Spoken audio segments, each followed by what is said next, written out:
Hello and welcome to my stream. Tonight we're playing more of Cassette Beasts. And the last stream, that was yesterday, I would say that we were able to do three things. The first of all, we were able to do finally, or we were able to have actually, our first Ranger Captain fight. We were able to get to the Deadlands, and then after exploring its entirety, we could get to a destroyed city, right? I don't know if I should call it as a city still because it unfortunately was destroyed in the past. But we got to New London, that is no more pretty much. There is only ruins in there of it, right? And in New London there was our first Ranger Captain, which was Penny Dreadful. And we challenged her to a fight, and it was an interesting fight. Thank goodness we were a little bit over leveled, because she did have her tricks, right, to try to get to us and then fool us. At first I thought she would be going for some ghost type beasts, but she ended up going for earth based beasts with ghost skills, right? So it still felt a lot like fighting a ghost, even though we haven't met ghost beasts so far, at least not that I have, I don't know, identified them as a ghost or something. But yes, we had that fight against her. She tried to stay immortal in that fight, but it didn't work. Or at least it didn't last that long. And we got our first Ranger Captain stamp. And the other two things we were able to do were pretty much getting a new ability. It happened as well in the same location, it was in the Deadlands. We could capture our first Bulletino, and by doing so, we learned a new skill, which was pretty much a powerful dash. And this powerful dash helps us to break and destroy boulders. And in order to do that, or like we could do that in order to solve puzzles, or I don't know if I said that right, but thanks to that we could solve more puzzles. There we go. And last, we were able to go back to Harbourtown, destroy some boulders around it, and find a passage that brought us to the west side of Harbourtown. So thanks to that, we could explore Harbourtown completely, right? Both sides of it. And in there, we even checked out a museum that had a little bit of information about Harbourtown's foundation and its past.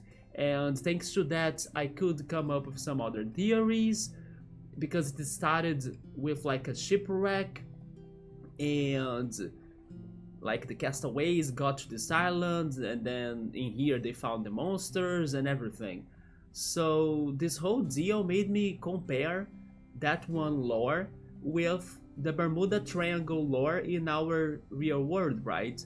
And maybe that's what's going on in here, or something around those lines, that they got to this mysterious island thanks to some, I don't know, weird spot in the world where electronics are crazy, where strange things can be happening.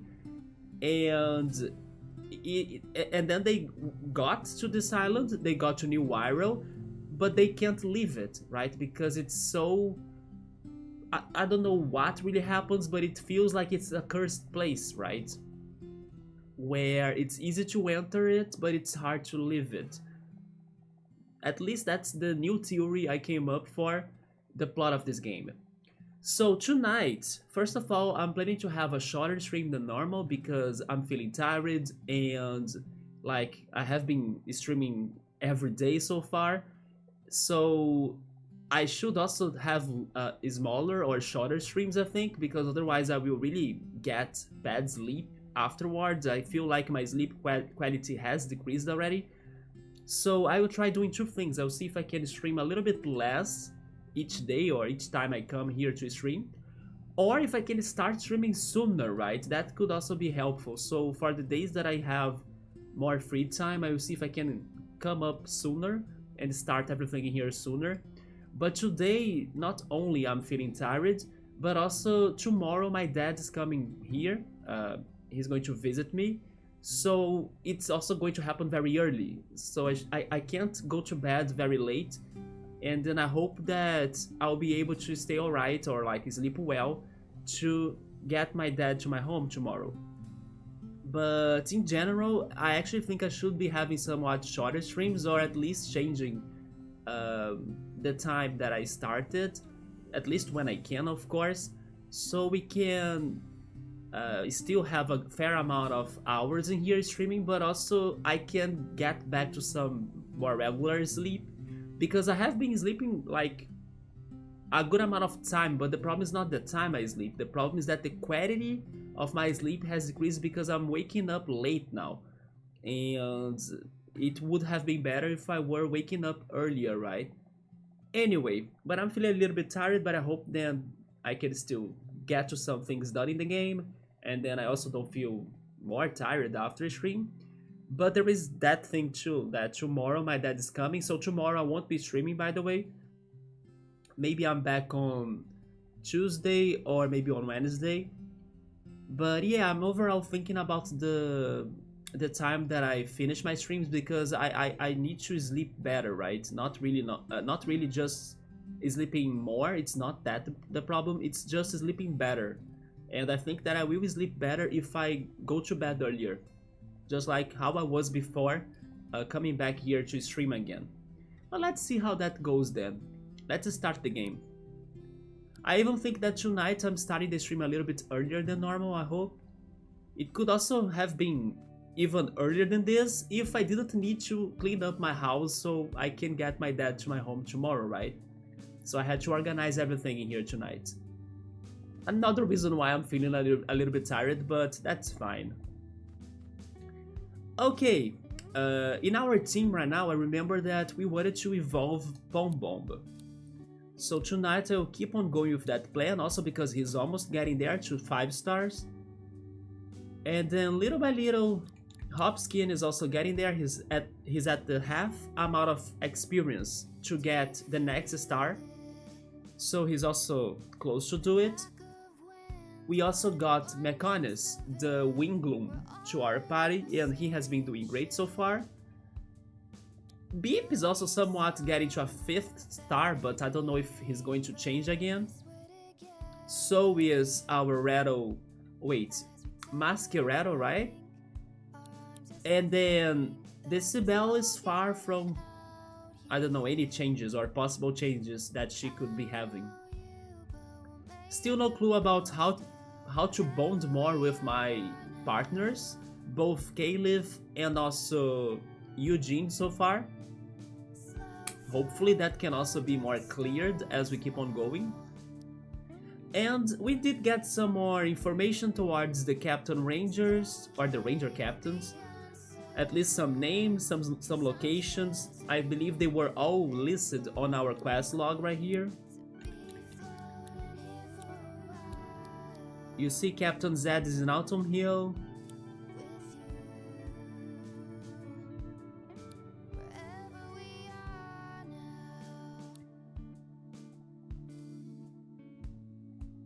Man, there are a lot of different quests in here that I even forgot about, right? This is a very interesting one about swimming. We did see one of the water-based monsters, right? Dive Seal or something, Diveville. We fought him when we were exploring the Deadlands. And we need to find one to capture, right? So we can start swimming too and then do some water exploration. Captain Lodestein was another captain that we'll need to follow his tracks to challenge him. It seems that he went north to the East Ham Woods. Then there is Captain Buffy too, but I think it's across the ocean, so I need to learn how to swim first. Hi Early, oh my god! It's been forever, man, what's up? Have you been doing alright? I hope you have. I'm doing okay, I'm just a little bit tired though. I need to kinda go to bed earlier, right? I'm not sure where to go actually, maybe north? I could try going to Autumn Hills again, but it's been such a mystery how to get there. I know, right? Yeah, it's been forever. I also took a long break from Twitch in general, so there's that, right? I'm doing alright, man. I just feel tired tonight because I felt like I lost a little bit of my sleep quality by going to bed late. So I need to try little by little fixing that. And yeah, you haven't been on Twitch like you used to be? Yeah, me neither. Honestly, me neither. I kinda came back. It's been like 2 weeks now that I returned to streaming. But even that, it's been, I don't know, not the same as before, right? I'm doing my streams and then only sometimes I check if there is a friend online or something, but I'm not anymore spending that amount of time on Twitch, right? Or even in socials in general, even on Discord, I'm not that active as well. Only a little bit. And then now, I don't know if you have heard the news, but Brazil got Twitter banned, or X, right? So there goes another social media for me to spend less time to. No, I did not get a new webcam. Do you think that it's with a better quality? Interesting. I now have some overlays as well. I have the full cam overlay. The bad thing about this webcam is that it doesn't focus, right? So, I don't know, for example, you probably won't see it focusing, right? It's all blurry when I try to focus, it doesn't focus. But overall, it's a somewhat good basic webcam, right? It does its job. It's just bad for focusing on things, pretty much. Oh yes, I did the overlay change, but I forgot to mute the game's music. I also need to remind myself about that because the Zelda Lo-Fi will start playing too. And then it probably will have 2 songs at the same time. Maybe the lighting is better. I mean, yeah, my room has been very bright. I mean, honestly, I don't think I have changed the lighting recently, but I do have a lamp behind the webcam that it gives light to the white wall, and then the white wall brings them back to me, right? So it illuminates better. But I kind of have been doing that for some times. I don't know, although I'm happy that you have been liking the lighting and the quality, I appreciate that. But honestly, I haven't done many changes in a while already. You read about that? Yes, we don't have Twitter anymore here, RIP. And thanks to that as well, I think I will be more disinformated or less informated about world events, you know, because I also used to check on Twitter here and there just to see what's happening in the world, as I normally don't watch local news or world news on TV. Now I'm still figuring out how am I going to stay informed about stuff. Yeah, that was really out of nowhere that Twitter got banned. But yeah, man, do you have any big news? How are your kids, right? Are your kids like bigger now? Are they still giving you a lot of trouble? I remember you used to have some trouble with them, right? Oh, you usually just check out ground.news these days. I haven't heard of that. Are they very brief on giving the news? Because I like Twitter because of that, right? They were very, like, quick news.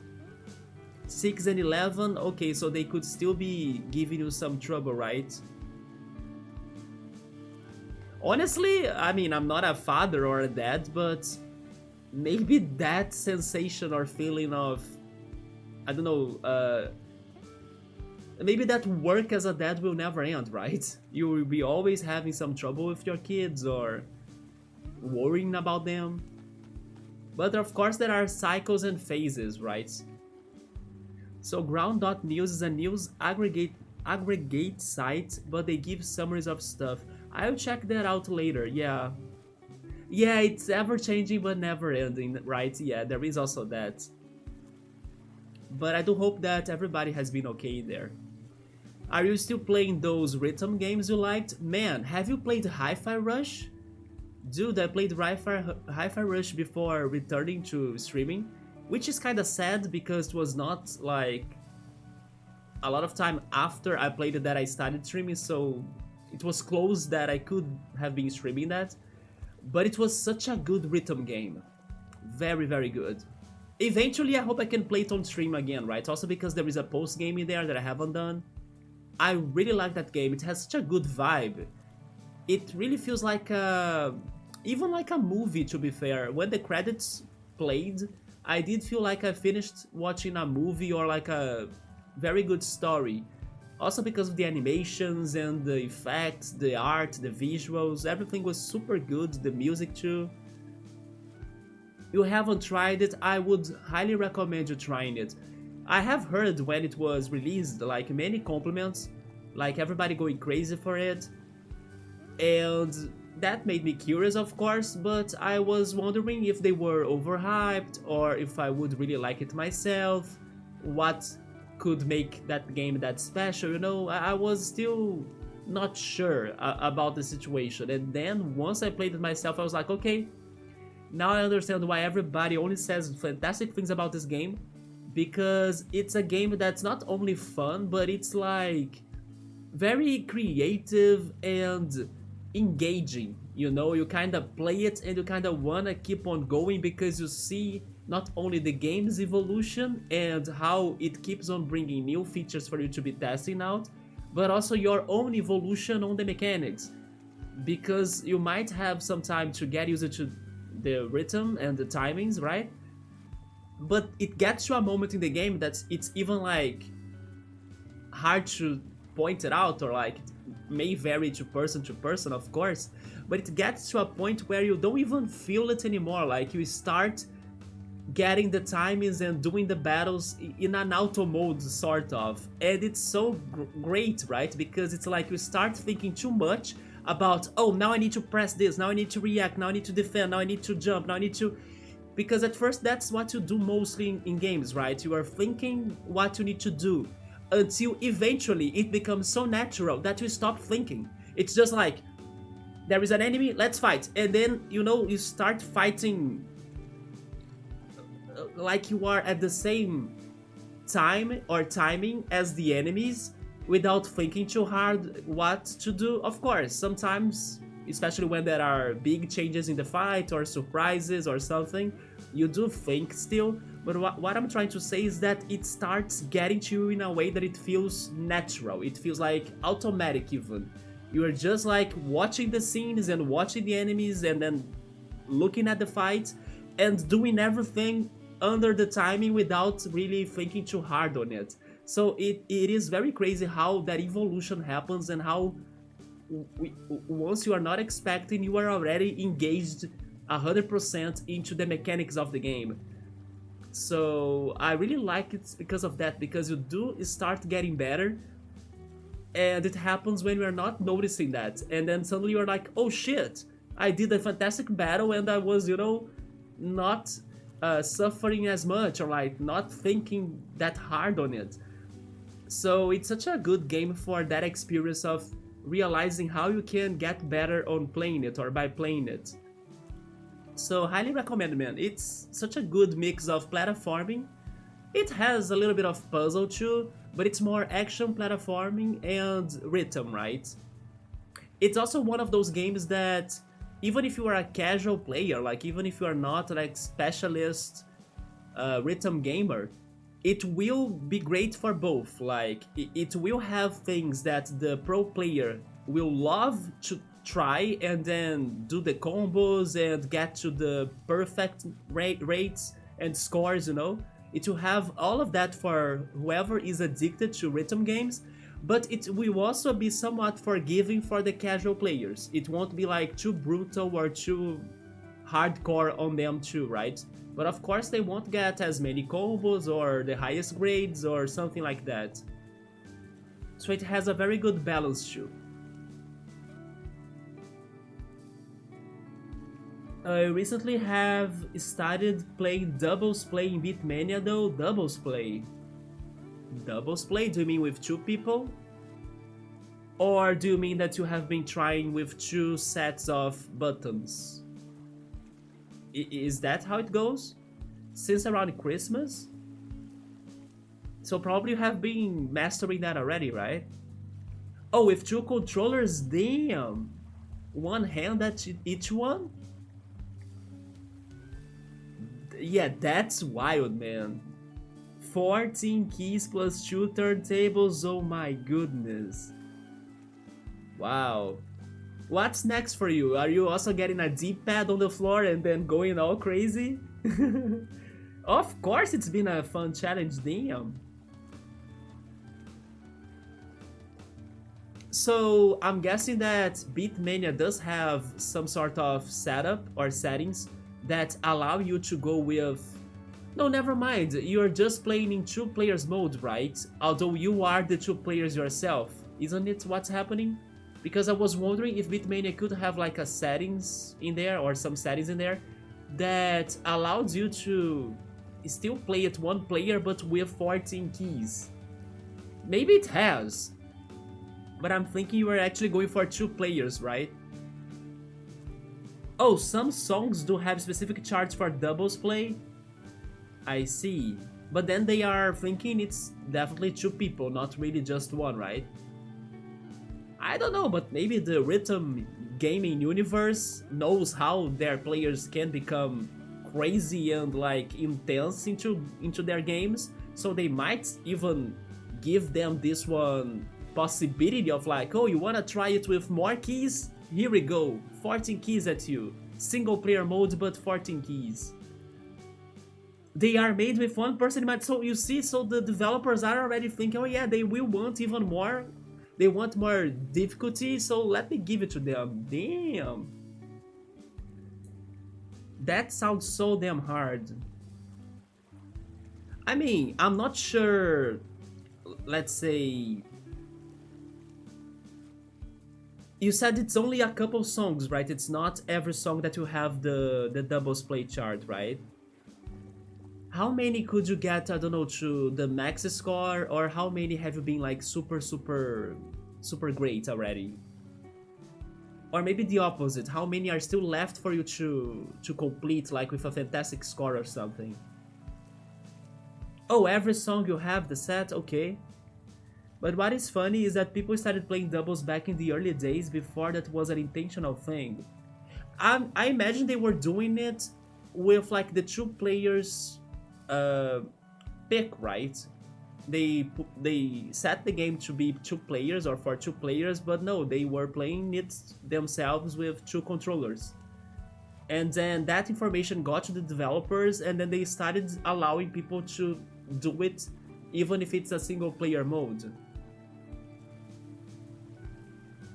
And then back then, they were playing two player mode but with one person, yeah.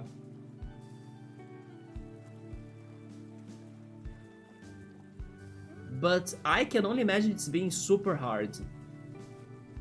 Would you say that, I don't know... No, it's impossible, right? I think it's impossible for you to say that, oh yeah, there is this one song that playing it with two controllers is easier than playing it with a single controller. No, it can't be. There used to be a mode called Battle Mode, so the two sides would be different people and people would play those two. Like a versus mode, maybe? Sounds like a versus mode, right?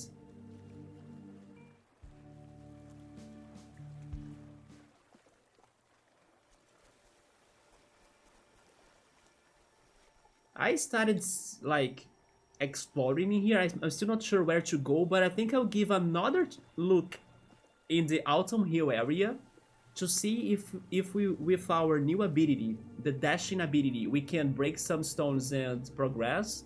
In case that fails, then I think I'll go north and see if I can find the other captain they told me that is in Eastham Woods, right? I checked my notes in here, Eastham Woods. So some songs just happen to have... Wait, no way. What? They have some easier doubles charts than single charts? What's that? Oh, tell me more about this game. This game is Cassette Beasts. It's a Pokemon clone game. So it's pretty much a monster collecting game, right? But it's very unique because its mechanics, they can get to fusion. They have very creative types for the monsters as well, like plastic type and glass type. Although I know glass type is a thing, but I still haven't met a glass monster because I have an attack of glass. And the monsters in here are pretty much recorded into cassette tapes, and Yeah, the battles are very complex too, because not only you need to deal with their natural advantage and disadvantage according to their type, but also their moves and the status effects can be changing a lot thanks to the interaction between all of the typings.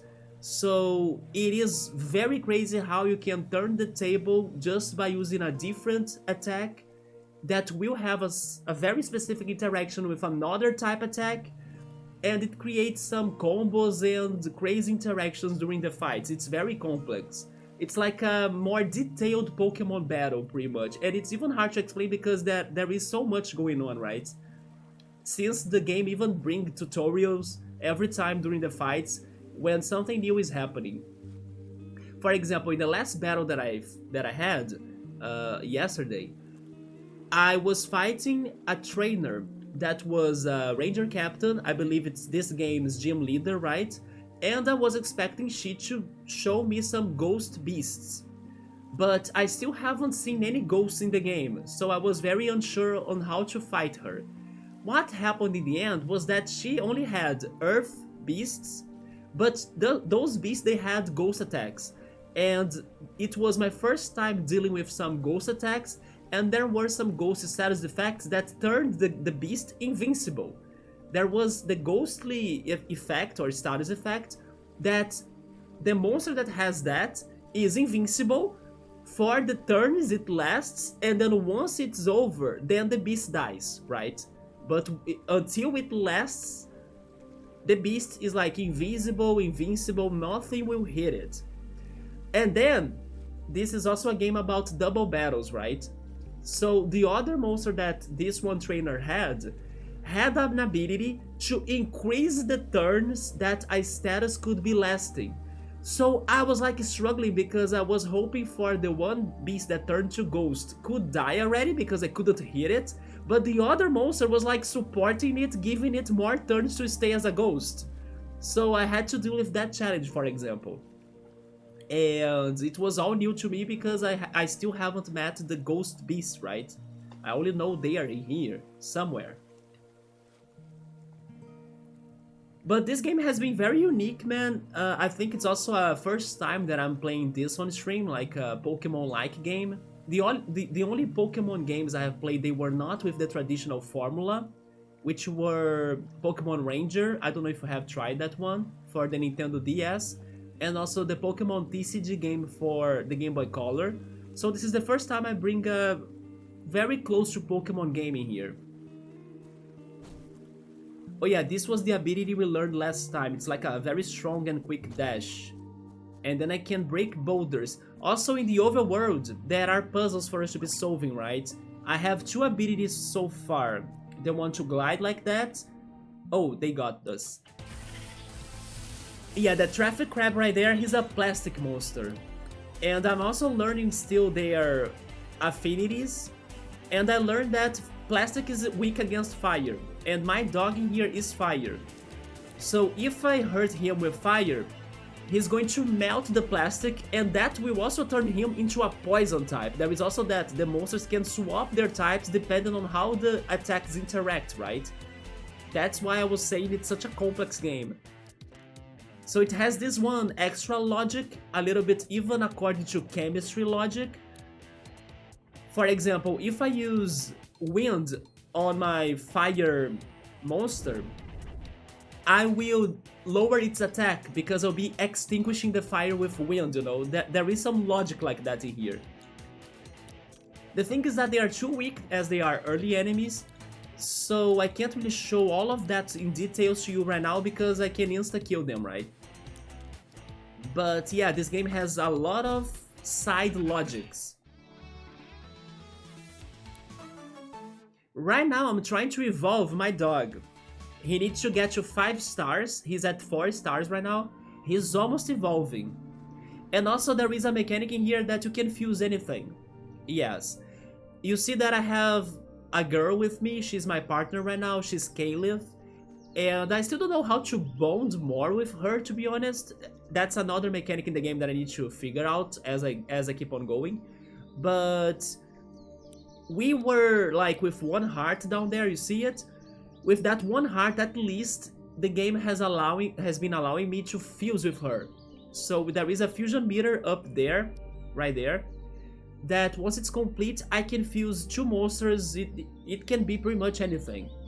And then there is our bestiary that registers all of the beasts and their evolutions. But there is also a fusion list. Wait, that's the fusion list I have completed so far, right? I fused Ben Bomb, Banade, and Masked Gloom. And then I fought or encountered the ones in pink, right? Yeah, these guys.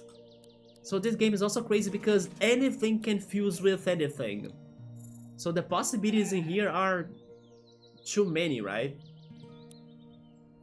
But right now, I have two quests to focus on. One quest is to fight some special monsters called Archangels, and I need to fight 8 of those to collect pieces of a song that was forgotten or lost. Those Archangels are in underground train stations that I need to solve puzzles to find them. I did find one 2 streams ago, which was the first one I could find.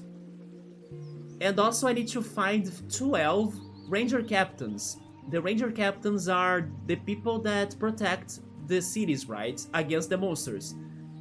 And only yesterday I could find my first Ranger Captain, the one with the ghost ability that I told you. But I still have 11 more to fight. And I'm now trying to reach a new area to east that's called Autumn Hill because there is a Ranger Captain in there somewhere. But I'm still not sure how to solve the puzzles in order to get there. But I learned this new ability. Yeah, this is Autumn Hill. So I want to see if there is anything that I can break to finally reach the top parts of Autumn Hill, right? That right there is a trainer that I have fought already. They kind of look that... They kind of look like they were beaten up, right? After you defeat them in a fight. I love that one monster. It's an all-seer, it's an UFO. Maybe Tran, like, could befriend them, right? But I still haven't decided to use him or test him in my party. What was in here again? Just this puzzle, right? Okay. Yes, we solved this already. But I'm pretty sure I'm missing something else in here.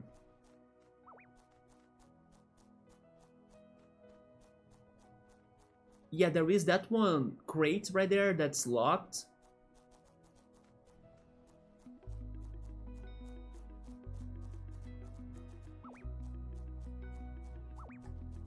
That's a cultist, right? I haven't fought you. Let's fight him. You will no farther, or you will go no farther until you repent your... Wait. You will go no farther until you repent for your shins. Your shins? Not really sins? This game has some weird things going on too in the background. For example, there is a whole deal about cultists that they have been worshipping the archangels that I mentioned that I need to beat, right?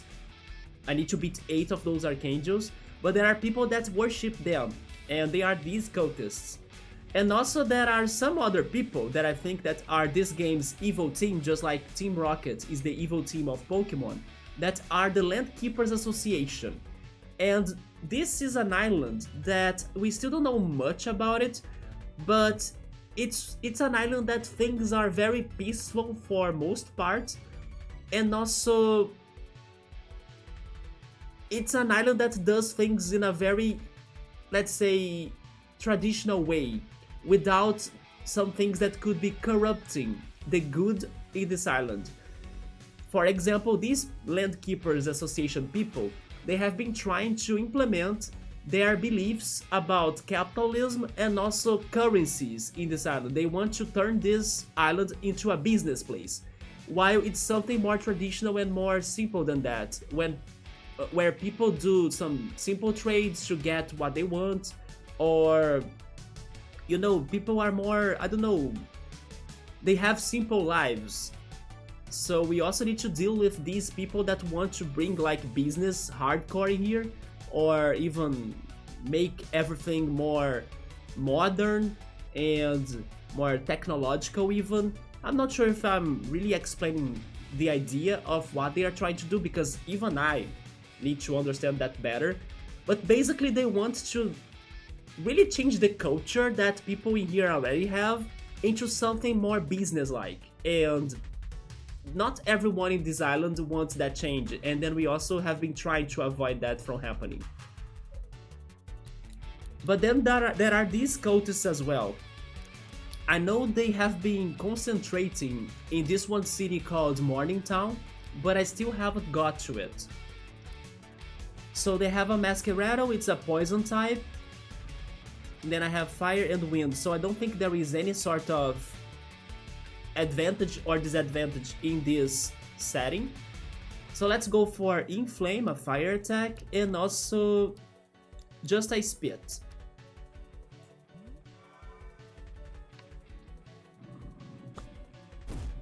Yeah, I just figured that the plot of this game is something hard to explain, because they do have multiple things happening, but everything is very, I don't know, out there, like archangels, you know, or like Landkeepers Association about business and capitalism, and then the cultists about religion, and the archangels again. It's very hard to explain it, and even to understand it. Then I hope that as it goes we can get more answers, right? But I gotta say that regarding my theories of like what's going on in this island, last stream was very important for me to theorize it very well.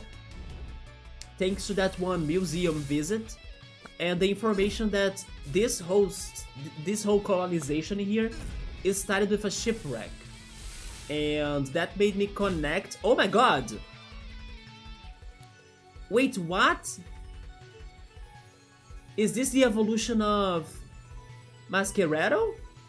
A Jormungand or Jormungand? I'm not sure how to pronounce it. Okay, I should be taking extra care in here, right? We are still over leveled, but this can be dangerous. Let's go for Sonic Boom. Oh, you're making some cookies, man? Like normal cookies, chocolate cookies maybe? I wish that I could have been baking pizza today, right? But sadly I didn't have time for that.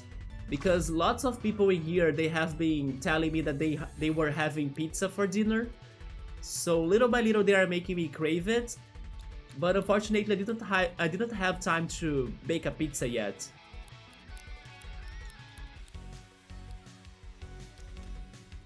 Probably this will kill him, right? So... but he's faster. I'm dead. No! We clutched. There we go.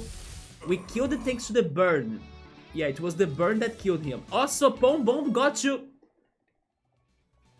Pom Bomb got you 5 stars, so he can evolve.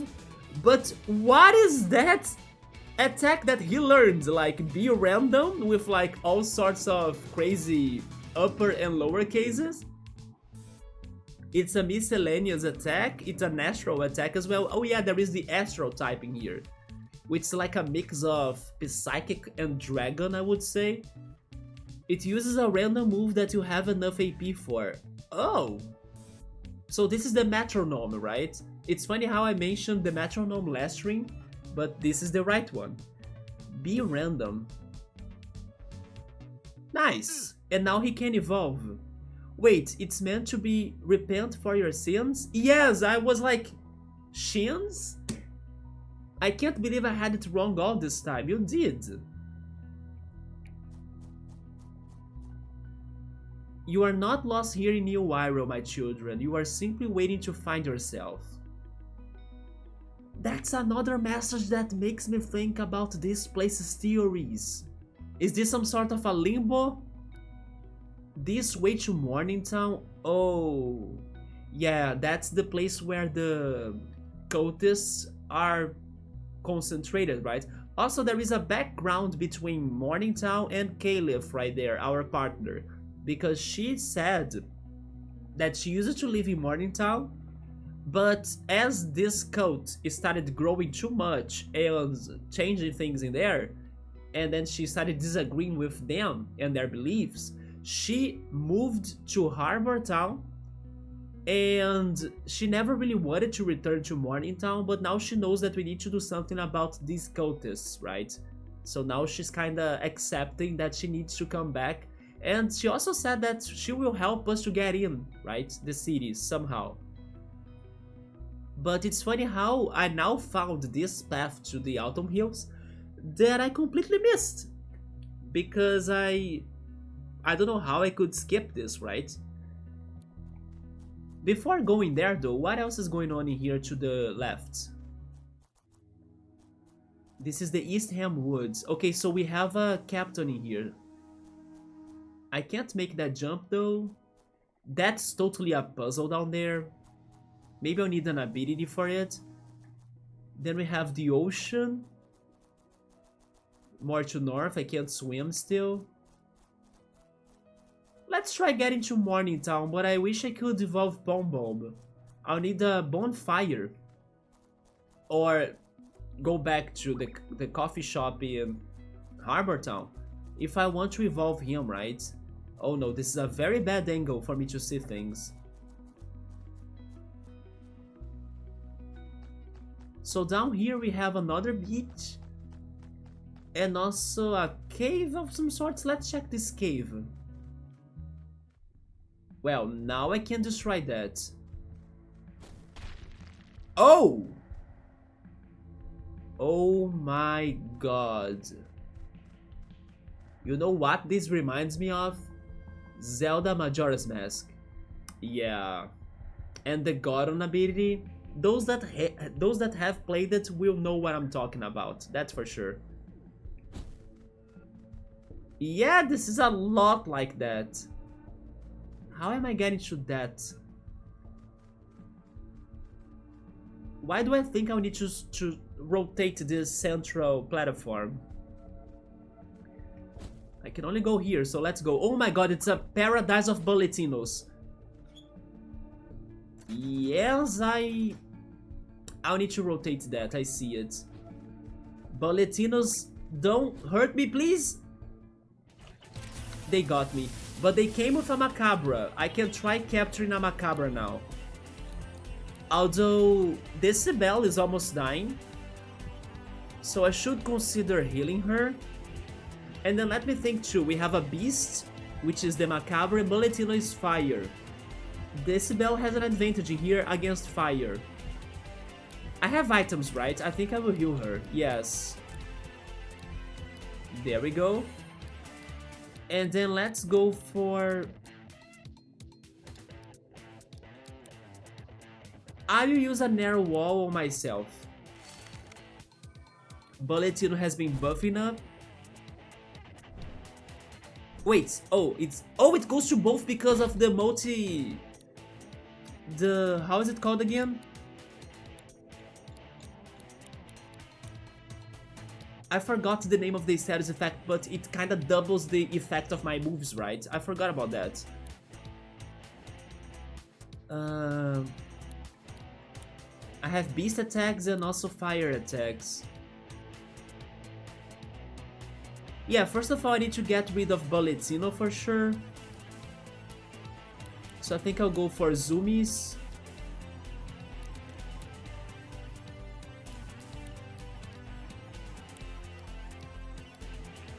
Multi-target was the name of it, right? Yeah. Let's go for a speed because I need more APs. And then speed will also lower their attack power.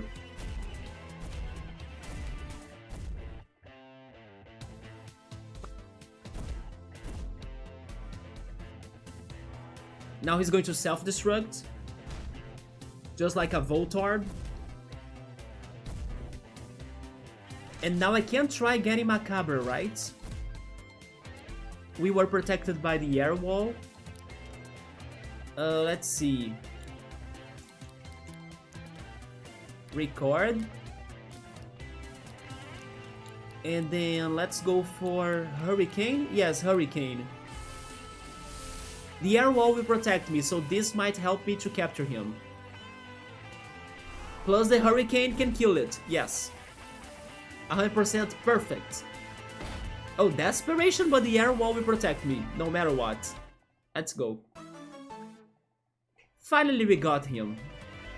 The Macabre cannot see, but instead has the ability to taste the air around it for potential prey. It prefers to do so from a higher vantage point, and will often find a rock or animal skull to perch on whilst hunting. So basically this is this game's Cubone. It can do Smack and Nod. What's Nod? Lowers the target's melee defense, huh? And then he has some good stats for sure, especially HP. Melee defense is not that great, but I guess the rest pays for it, right? Then Macabre was sent to storage.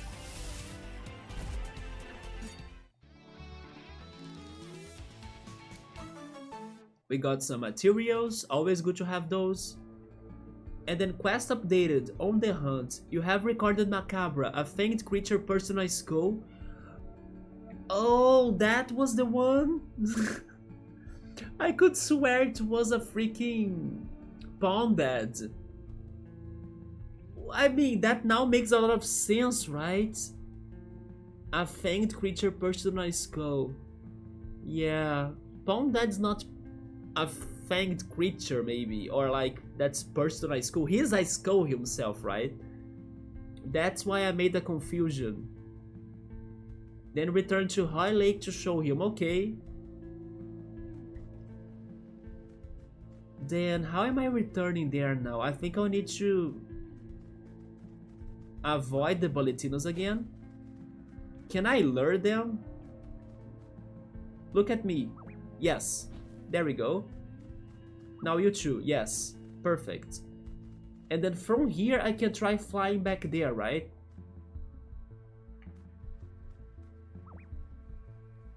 Well, that was a miss. Oh, but I respawned here. Good. There we go. Oh, I overdid it. Just like the Gordon puzzle in Majora's Mask. Sometimes I also overdo that, right? Oh my god, I did it again. This is hard. I have no brakes. Nice. Maybe if I started from farther. There we go. Yeah, the stamina, right? It needs to end right here. What's in here? I think it's going to give us a new sticker. It is a new sticker. It's a Gear Shear. It's a ranged attack, power of 50. It hits 3 to 5 times. Wait, do I need to use all of that amount of APs for this?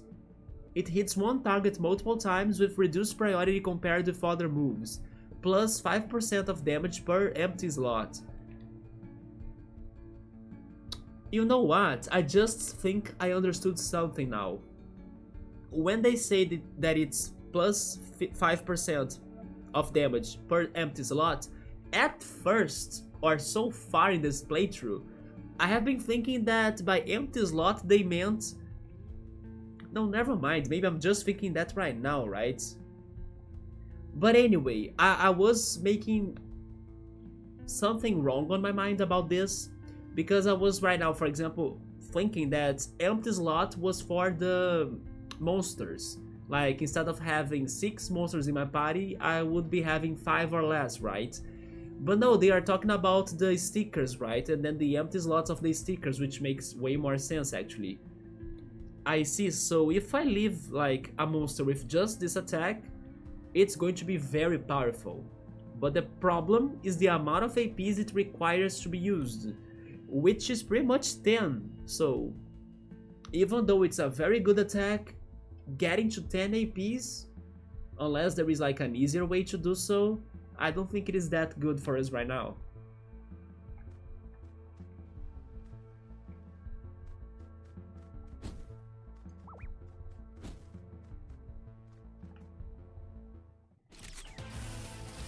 Well, let's take this single Bulletino down. Zoomies and Spit.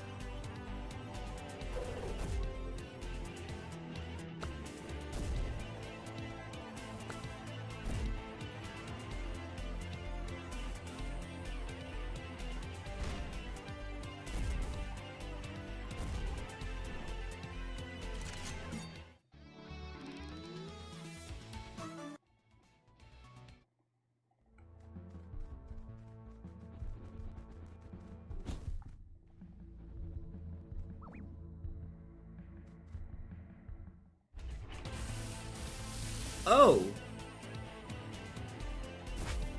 We found the evolution of Masquerado again, but now in the wild.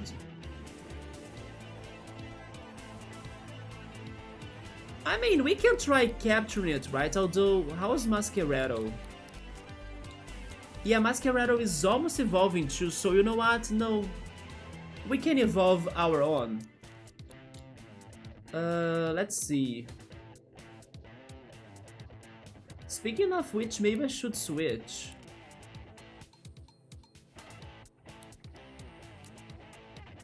Give me a Tomberry in here.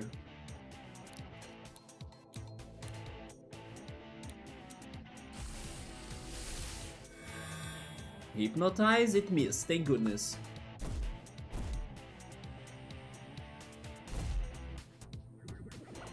That's our counter. Oh, we got the old one too. Let's test it out. It's going to be very strong.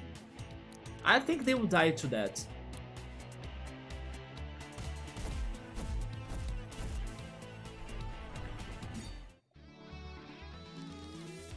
That's so OP! Man, we got so many freaking materials, but one plastic, the one that matters the most for me, right? Oh boy. Bye, Alseers, I love you, but not today. Alright, what else is in here? I need to fight one of those water monsters though. Do I need to jump on them or something? Because if I can do that, I can probably learn how to swim, right? Or to dive. This is the Meyer Sea? Huh. I will write that down, Meyer Sea.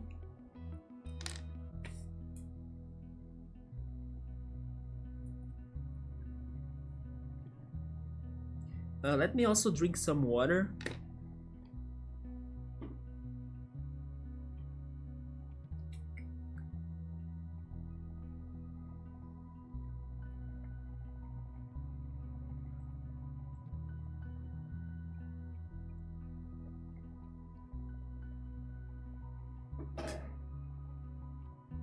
Let's go.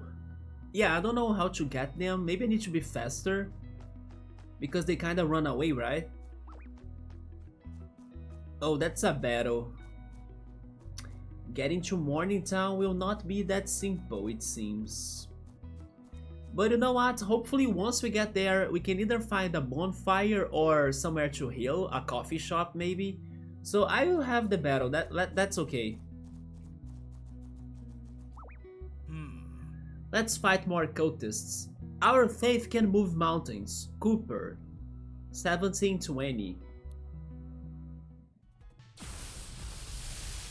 They have a Tuakalo and a Scavelangelist, okay. Or Scalevangelist. That's a hard one to pronounce. They are Earth and Wind. Okay, my best pick is Beep. Our Wultergeist, that's Astral type. Then against Earth or Wind as well. I could go for Wingloom, the electric monster, but the Earth part could be bad to him, right? Let's stay with Decibel right here and her multi-targeting attacks.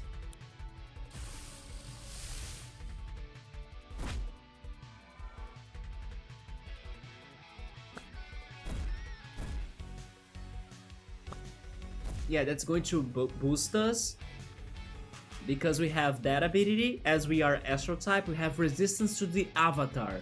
Fire, water, wind, and earth. They all are bad against me. So let's go with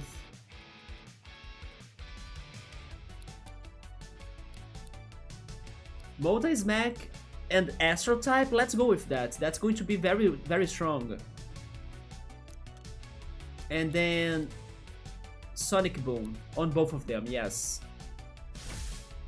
He had an electric attack, but that's good for us, right? Or am I crazy? I think it is good for us. Or I forgot about that. Yeah, I need to think about that again. Wind and electric, or electricity. They made us conductive, so probably that makes us weaker against electric attacks again? Or do we hurt them more because we are electrified? I forgot.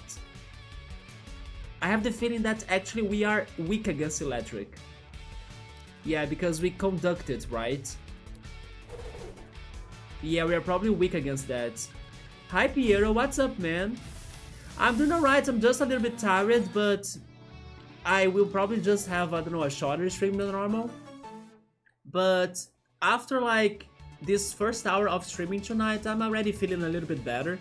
But I'm a little bit tired because I had to do house cleaning, my dad is coming tomorrow too. And I feel like I need to sleep better too. I have been going to bed very late, you know. But besides that, I'm doing great, man. How about you? We got a new ability for our Wuthergeist. He learned New Leaf, which is like a healing ability, right? At least for status effects. Greater love has no one than this. To lay down one's tapes for one's friend, Dorian. Dorian is the leader of the cultists, by the way. We might be meeting him soon, as we are heading to Morningtown where the cultists are concentrated. I wonder if Dorian will end up being even a ranger captain, hopefully not.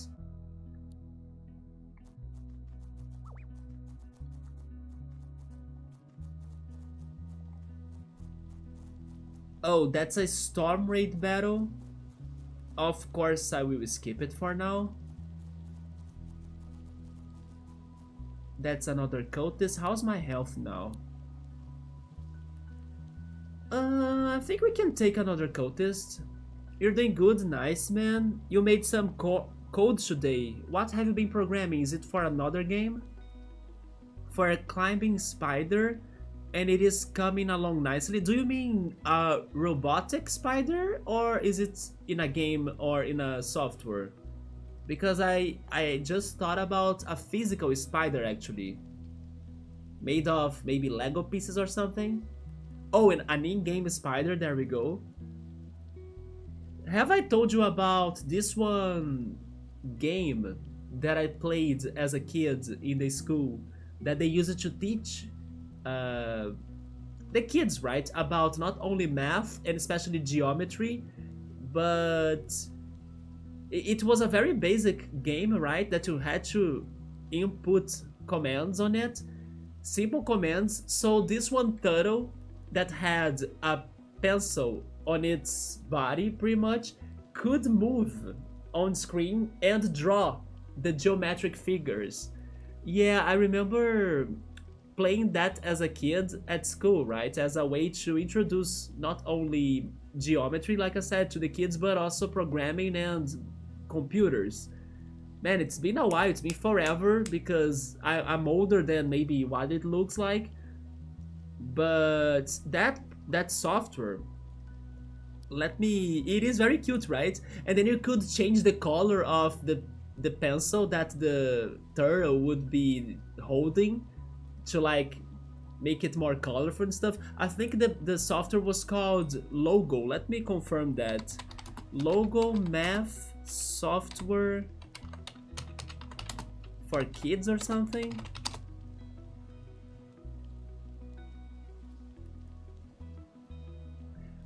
Well, is it this one? I'm seeing that Logo is actually a programming language. Oh my god, I think it is that. Yeah, if you look on this Wikipedia page, for example, it shows a turtle drawing things, right? I didn't know it was the name of the programming language though. I thought it was the name of just the software. Yeah, that's what I used to play as a kid. And then you brought up like a spider that's going to move and everything. You made me think of my turtle that moved with a pencil to make geometric figures when I was a kid. Yeah, you see that once you scroll down, there is like an animation, a GIF, showing like a crazy geometric figure being drawn. Yeah, it was like that to play on that software. And then you could make some kaleidoscopes and weird things too. And then you had to ask for the turtle to like turn 90 degrees and then draw 360 degrees, and then the turtle would make a circle. I remember all of that now. Good days when things were more simple, right? But yeah, you were developing this one game spider for your climbing spider. How is the game like? Like, what is the goal of the game? Why do you want the spider to climb something? I'm guessing you are the spider, but maybe the spider is just, I don't know, an NPC or an enemy. Why spiders as well, man? Those are terrifying. Tell me more about this. And is there math again, or is it just a normal game like a platformer or something? So those geometric shapes are also generated from polar equations? Yeah, it was like trigonometry, right? But just for kids. So once there, we were not really into like the details of the shapes, but we were getting used to them, like draw a pentagon, and then we could order the turtle to draw a pentagon, and then we would know that the pentagon had five lines or five faces. I'm not sure how is the right word in English for this, but it would be like a five shaped polygon, right? So yeah, that one software, or now I learned it's a whole programming language, was in my childhood as the teachers brought it to us, right?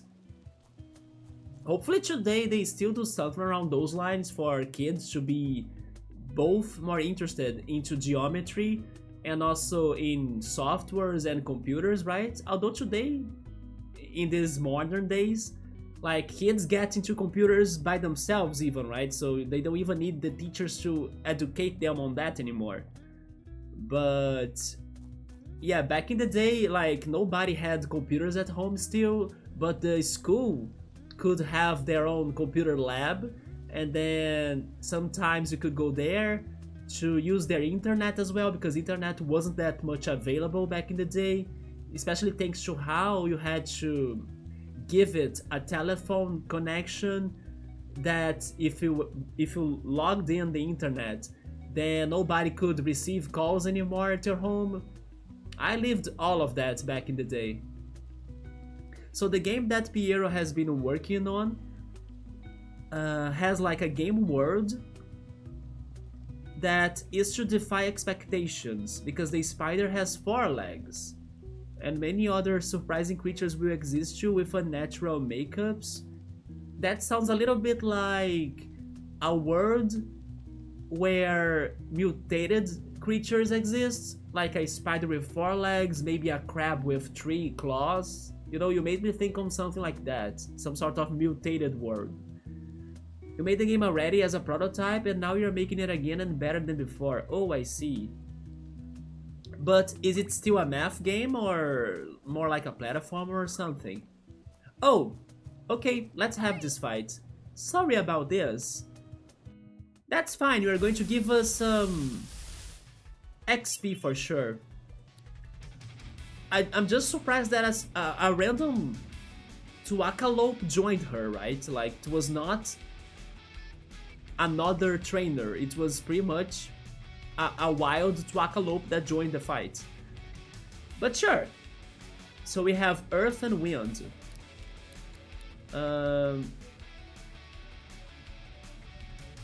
Well, wind will be strong against me because I'm fire. You know what? I'm making the switch again. I'm bringing Beep once more for 2 reasons. And I'm using air wall on myself. Oh, but they are faster. But I survived, thank goodness. They came up with a nerf wall, and why did my air wall fail? I don't get that. Yeah, I want to use Nurse though. I'm going for a simple smack on Tuakalo. And I'll try the air wall again. I'm dead. Yeah, Tuakalope is very fast. A cool story? Well, if they know how to play with electricity, I can also do the same, right? But this will be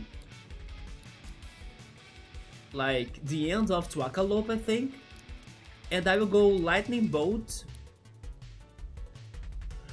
Oh my god, if I use Lightning Bolt on Earth enemies, they turn into glass?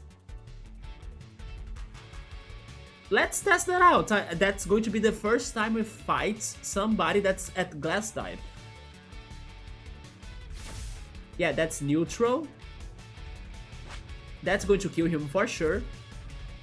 There we go. Overkill even. And then Terracuca will become... I almost said overcooked, right? Terracuca will become glass type. I think the glass wall looks cute. It's like a prism. Oh, and then he used an electric attack on us. Sorry, he used a nerf attack on us we are electric. Earth type attacks ground the electricity of lightning type targets, reducing the scope of their attacks. Oh, so that's how it goes? That's not too bad, as we only have a single target now. Yeah, unit targets, that's how they call it. Okay, we only have a single target still, so that's fine. Attacks from characters with unit targets that normally target a whole team only affect a single target, and attacks that are normally single targets have oh, okay. But now we have reduced accuracy, so there is also a consequence for us. But it's still okay. Not too bad. In that case...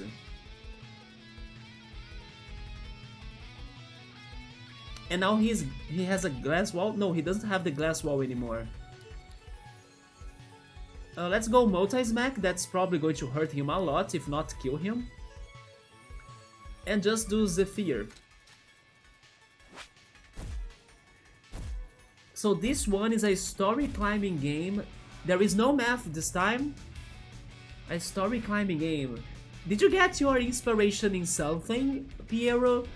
I mean, there is something that your game reminds me of, but I think it is a very Brazilian reference. But there is this one song for children, or kind of like a lullaby thing, that is about a spider trying to climb a wall. It's like a song, you know? And man, I think I will not sing it correctly or sing it well, because first I'm bad with lyrics, but also because this is such a, you know, not expected moment on this channel. But yeah, there is a song that's about a spider climbing a wall, but I'm pretty sure it's just Brazilian folklore, right? It's not about anything universal, I guess. But it's basically like this, at least how it starts. That's the part I remember.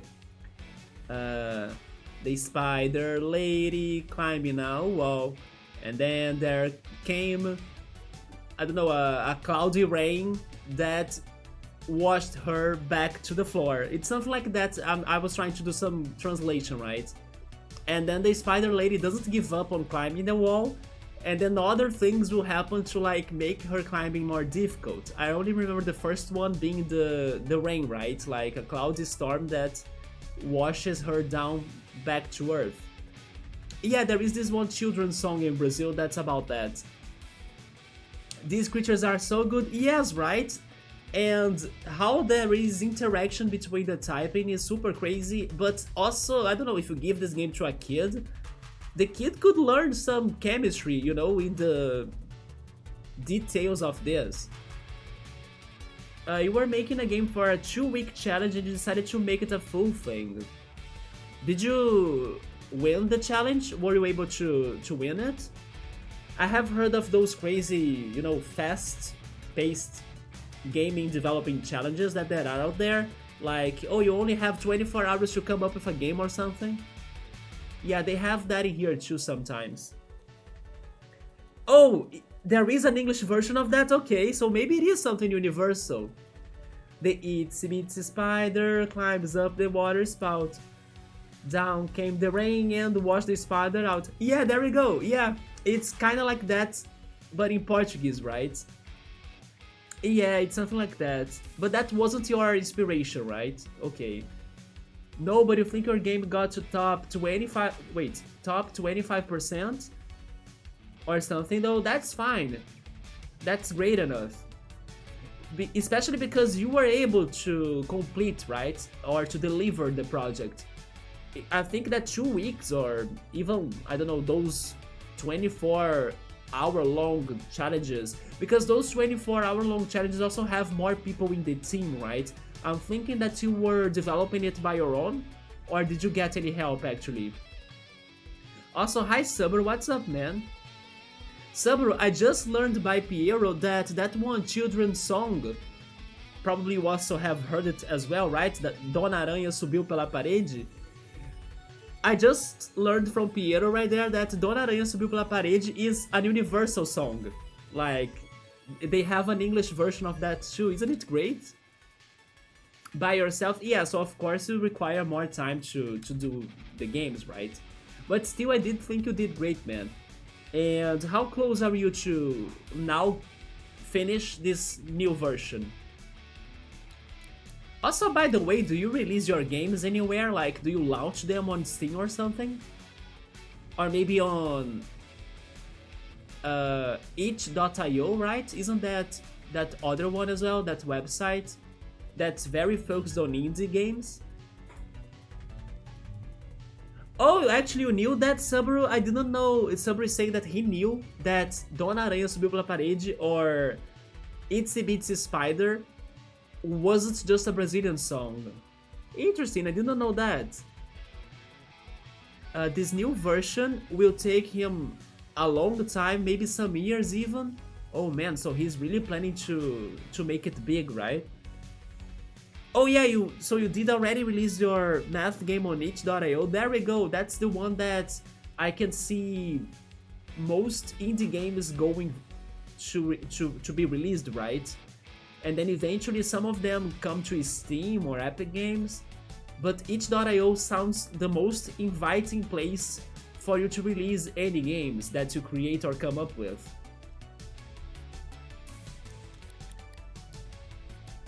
Let's complete this fight. Subaru, right now we are trying to get to Autumn Hills and Morningtown, and even though I have been here a couple of times in the previous streams trying to understand how to get there, and not getting to it, right? Not figuring it out, today I returned here and somewhat I found a way, without any complications besides some trainer fights or stuff.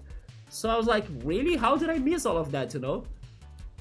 But yeah, we found a path, like a trail, that might get us to Morningtown, so that's where we're going. And at Morningtown, there will probably have many cultists, because it's where the cults are concentrated. And also we may have some backstory from Caliph, that she was from Morningtown but moved to Harbourtown. Let's see how that goes. Also, Pom Bomb got to 5 stars, but we still haven't evolved him. Itch.io is free, it's free to put your game in there. Yeah, Steam and also App Games would charge you a commission, right? In case you wanna upload games on them, right? Sabri is saying that he thinks that in a movie that he has watched, or actually in a Spider-Man movie, he remembers the villain like singing this one Itsy Bitsy Spider song, right? In one of the Spider-Man movies, which makes a lot of sense, right? No, Sabru, maybe you are correct about that. It sounds like the perfect movie for a villain to be singing that and also to be like provoking Spider-Man, right? By the way, Sabru, I'm kinda tired today, so I think I will have a somewhat shorter stream. I'm even planning to have shorter streams in general because even though I have been sleeping like many hours because I go to bed late, it feels like my sleep hasn't been with a lot of quality.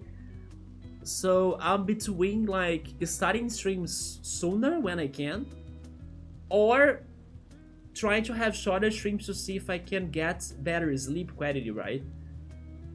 But even though I'm a little bit tired, thank goodness so far at least, my English is still okay. I'm not struggling that much with like, I don't know, my English or feeling too tired. I'm just, hoping that I can sleep a little bit better in the following days. And tomorrow as well, my dad is coming and he gets here very early. So that's another reason why I'm thinking about ending the stream sooner tonight. Maybe around 10:30 or 11 p.m. It's going to be 9 p.m. right now, in 10 minutes. But let's see. But I'm really hoping about getting better sleep quality, right? In all honesty, I only joined the Morn Children for the food. So that's how they are called? Like the cult? Morn Children?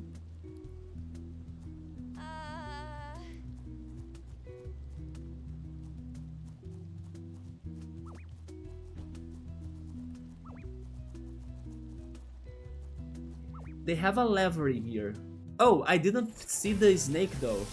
Also, I was able to capture a Macabra right there when I explored this one cave, and we did meet the evolution of Masquerado. I forgot its name, but it starts with J. Yeah. Subber did sleep. He didn't have any problems sleeping or interruptions. Although the energy company, or like the company that provides electricity to him, went to his place or to his neighborhood, I think, at 4 a.m. or only at 4 a.m., man. And then how is the situation now? Did you get your power back to normal? Piero is saying that when he's getting bad sleep, he makes an effort to only listen, not watch videos for an hour before bed and no phone. What I do is like, I set my phone to like blue light filters at max, and I watch ASMR videos. Yeah, because they help me to start getting distracted on my thoughts and then to get more sleepy, right? So I still use my phone, but actually, like, once I finish my streaming here and then I pick my phone, I will right away turn the blue light filters on, because every time it's nighttime, I go for the blue light filters, right? Even this one monitor that I'm streaming right now, although the other one on my side in here, the old computer, maybe I should make it stronger on the blue light filter because I can see it's still kind of bright. But this one right here in front of me, it already has the blue light filter set to, I think, 8 p.m. or 7 p.m. So it's already working, right? Yeah, so I do that to help me to not lose my sleep. But the thing, Piero, was not really that I wasn't sleeping. I did sleep for many hours. The thing is that I'm going late, so I think that if I were sleeping more hours during the night, when it's dark outside and everything, I could have been feeling more energized, or I could have been feeling better once I wake up at earlier times. But again, that's just a theory. Maybe I'm only getting this, let's say, somewhat tired still after sleeping. Maybe it's because of a lot of things. Maybe it's because of this extra effort to be streaming a lot too in each day of the week, right? Or at least in the days that I have free time to do it. And also because of Pilates has been very hard. So there are days that I feel like some pain in my body thanks to the exercises. So I need some days to recover from that. It can be a lot of things. But I do think that going to bed late has been one problem. Yeah, I go for ASMR, man. It does help me to pretty much turn off my mind, right? They were able to fix the electric problems or the electrical issues that Subber was having in his house and also in his neighborhood in 30 minutes. It's because the wire had some problem on it. Okay. So probably it was not efficient, right? Maybe it was torn apart or something.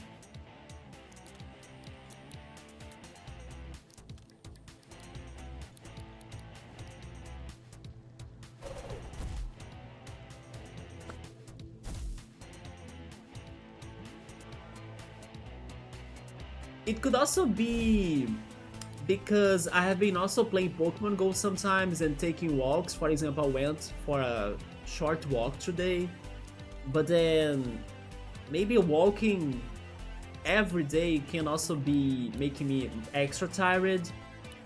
I don't know, it can be many things.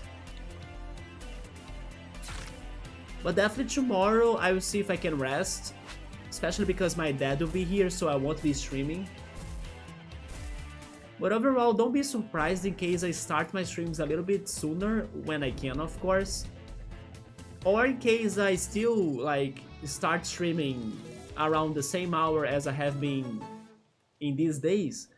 In case I decide to stop it or finish it sooner, right? Let's see. Our Wingloom learned energy shots. And he got to 3 stars now. And we were able to max out our fusion meter. Oh, that raised that platform. We now have the chance. Oh, Jesus! Boletino, man! Boletino climbed those 2 levels of mountain platform right there and still lands on the other side. That's like the Matrix, right? Oh, by the way, that's a magic crab. Huh, maybe that's another train station? But what do you guys think? Should we go for that? I wanna go for that, but at the same time, it's going to be dangerous. Very dangerous. Because it's going to be a harder fight. It's not just the fusion, right? I can use my items in here to heal my body.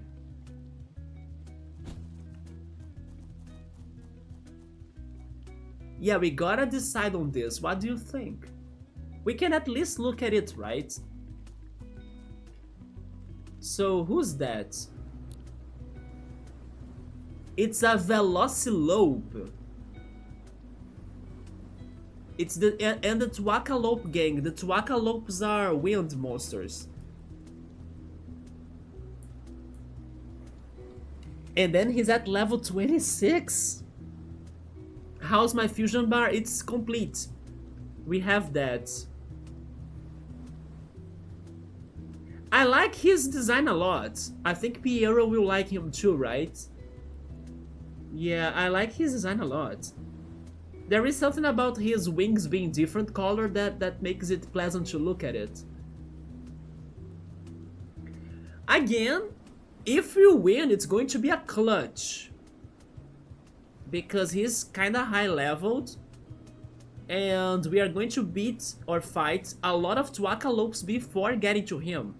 But at least now we are a little bit more prepared than the first time we had something like this, right? Because now we know what to expect. We know they're going to start with wind monsters. Yeah, I did like the design a lot. I honestly think we should try it. I'm using my respool in here. Oh, it's a full hell? Or actually, not full hell, sorry. Full hell. It's a full heal, right? There we go. Yeah, I didn't know that this one resurrecting item would give them full heal. Or full health, there we go. What was an upgrade again? Eating a bunch instantly upgrades a tape by 1 star, so it's a rare candy. And then this adds 2 additional APs during a combat. Let me see, rewind. Yeah, we need to rewind Mechonis, especially because Mechonis would be very strong in this fight. Then, as they are wind and fire, Beep has an advantage too because he's astral, so he resists wind and fire. Although Beep has his own nurse, so maybe he can heal himself, I hope. Then let's use another rewind on our Masquerado because of the toxic stab that can be also a play or a game in here, right? And I'm not sure if I should... Yes, I'm not going to heal Loven, our Pom Bomb, because he's fire, and fire will be weak against wind. And we are going to deal with lots of wind and 1 fire monster, actually 2, because the fusion is fire, but once he defuses, his dinosaur fire monster is also fire, so we won't have a lot of advantage in there, right? Yes, I think I will go like this. And then we'll have 3 rewinds in case we still need to use them as it goes. Regarding our strategy, I think we should start with electricity, right? Because we need to get rid of the Tuacalopes very fast. So swap tapes. Like that. And who do we keep for Caliph? By keeping Decibel, she will have a boost, right? Thanks to her characteristic trait. Where is it? Check Caliph.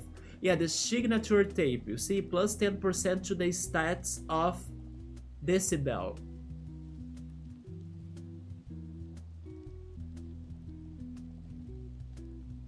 But then I should think on somebody that could be a good support character for Wingloom, which is the electric monster. Do you think, you know who's the best support character for him actually? It is Beep. It is our Wultergeist. Because maybe by using Nurse, we can make or keep our Wingloom alive for longer, so he can be destroying all of the wind monsters, right? I do think that maybe then the best strategy to start this is having those 2 right there. And as if I have Beep as my partner, I think he gets 10% boost or something. Maybe this is the correct order that I should go. Yeah, I have those abilities right there, but sadly I'm not sure what they are for, as I can't check them out one by one, right? But I think the first one has to do about giving 10% of stats to my starter, which is this one. Just like how Caliph gives 10% boost to her starter. So I'm going to count on that. Yeah, that's my strategy. What do you guys think? This could work, right? And then worst case scenario, we sacrifice Oven. Like, he won't do much in this fight, I think. Good luck. Thank you, Piero. I think we got this, but it's not going to be easy for sure. Especially because they are probably fast. Yeah, that Velocity something, the fusion, looks like a very fast monster. But if we can have at least Wultergeist alive up to that moment, he will resist his attacks. So he can be like stalling a little bit, right? Let's save as well, yes. Let's see how this goes. Yeah, the Velocilo. Battle solo, let's go. They have 3 Twackalopes?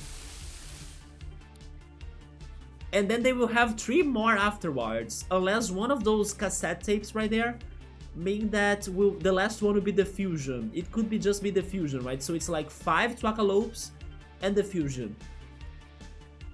That's a lot.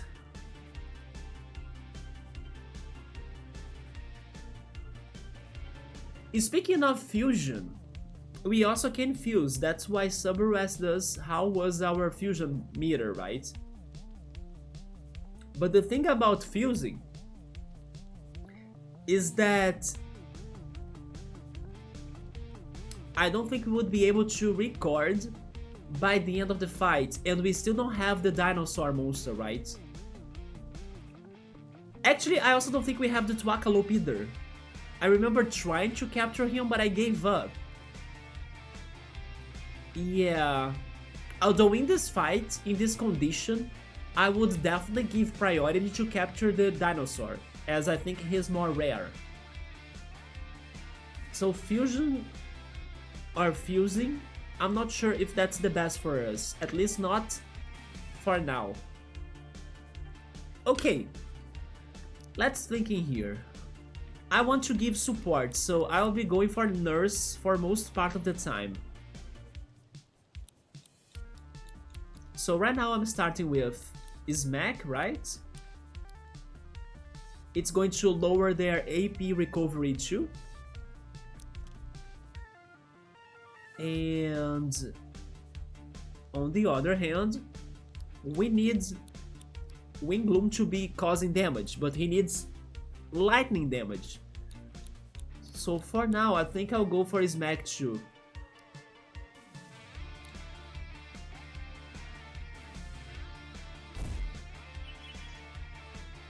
Okay, he conducted us, that's great, because now Wingloom can attack them all at once with multi-target, and maybe it will count right now on this one attack.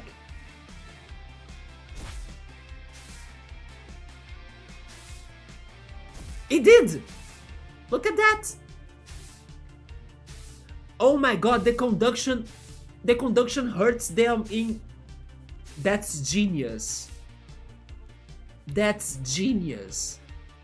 I didn't know that's how conduction worked. Oh my god, this is genius. I'm mind blown by this. It is really a very physics game, isn't it? That was so much better than what I thought. And the conduction is not just for a single enemy, no. If like many people are conductive, they will conduct a current, right? So that's how they all were getting hurt in an electrical current, just like in physics. This is genius. I gotta give high props to whoever thought on this idea for those mechanics to be going on. Like, this is amazing. Man, it's like nerdy AF, but it's still easy to get it, you know? Damn. Okay, so now I can start the support strategy that I wanted. Let's go for nurse. And I'm hurting, not hurting, I'm healing myself first, right? There we go. But now I'm hurting. Let's hurt them a lot with Thunder Blast. Especially because as I'm conducted, I will be multi-targeting them all with this single blow, right? So let's go, and then they will be conducting it, right? He came for an electric attack now. That will hurt me more for sure. But they're all getting hurt thanks to that. And thank goodness I did not die, because I can still use a potion on me next turn. Thunder Blast will kill them. There we go. The combos in here are so crazy. And then the 4th and 5th Twackalopes came for the fight. Also, hi Bookmark, what's up? Are you seeing this, Bookmark, by the way? How insane the physics is happening? It is, at the same time, insane, but also beautiful. How science works, right? Yeah, we are doing electrical science right now. If somebody or, I don't know, physics teacher tell you like, hey, did you study for the exam? Yeah, I played Cassette Beasts. And then he'll be like, wait, what? That's not studying. And then you'll be like, hold my console, teacher. Let me show you how Cassette Beasts work. And then you go there, you start a battle with your electric monster and show them how conductive works and how the enemies are in line to each other and then how the current can go like through them. And then you calculate the resistance of like the current and everything and the resistances. That's how this game is going. Like it's a science, it's a complete pack of a silent, of a science, not silence, a science software, like for people to play it, for gamers. Can't wait to see when we get to even crazier monster types in the future, like glitter. And then we got a tiny grasp of the glass type today, even the ghost we saw yesterday too. Imagine when all of that starts mixing up even more on this. That's going to be so fun. Yeah, Bookmark, this is very interesting.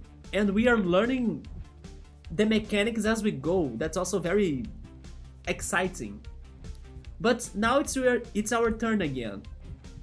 So let me see. I'll use my Wultergeist turn to heal Wingloom. And then I'm attacking again. Let's kill those two. Thunderblast. Let's use our multi-target status to hit them both to make them conductives. And they will start hurting themselves as the current goes. Also, is there a limit for how many turns I can get the status going? Because right now that's a record. I will have multi-target status for 14 turns.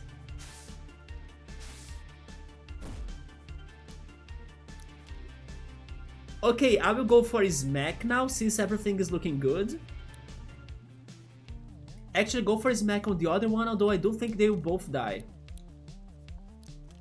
As also they have been attacking us with wind attacks, they have been healing our APs. So I can spend APs like crazy in this fight. Thunder Blast again. Yeah, that's wind based, that gives me more APs.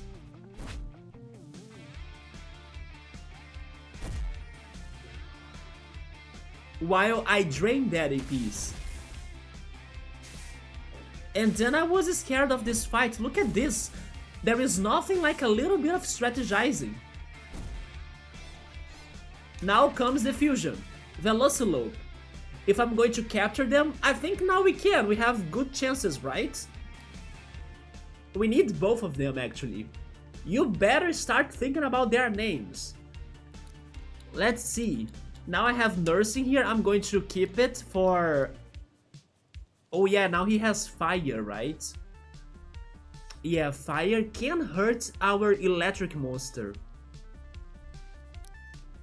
But I don't have walls to protect him. If I had the Astral Wall, I could be so much better on this, right? To protect and to keep our Wingloom safe. But I don't have the Astral Wall anymore. So, you know what? I'm going to hurt him fast then. Multi-smack with an Astral attack. That's going to hurt because he's weak to that. And we are going to lower their AP recovery. And you? What can I do with you? I could make them Berserk. I don't want that. This is actually a good idea. I need you to start evading their fire attacks. So let's go for dodge. Especially because they are buffing themselves. And they are fast, because they were the first to act, right? So they are faster than us. I think that for this we are going to swap the strategy. We go for support as the Wing Bloom, and then our Water guys goes for the attacking part. So multi-smack again. And I can do an air wall. He has fire though. Wait, an air wall will protect me from fire attacks. Sure! Yes, and that's going to be a both or double air wall, right? Because he has the multi-target. So it's going to be an air wall for me and for Wultergeist.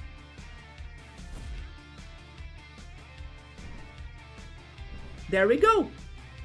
This will also help us in the capture process once the diffusion is gone. Multi-smack again, break that fusion.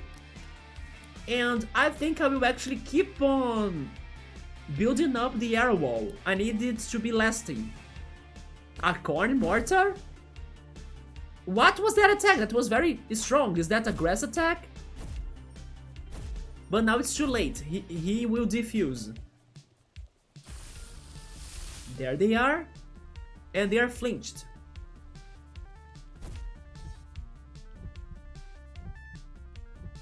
Yeah, I increased the time of the air wall. Nice. Now I'm going to use Nurse. Or should I not? Oh my, how am I doing this? Because I could go for a capture attempt right now because we have the air walls.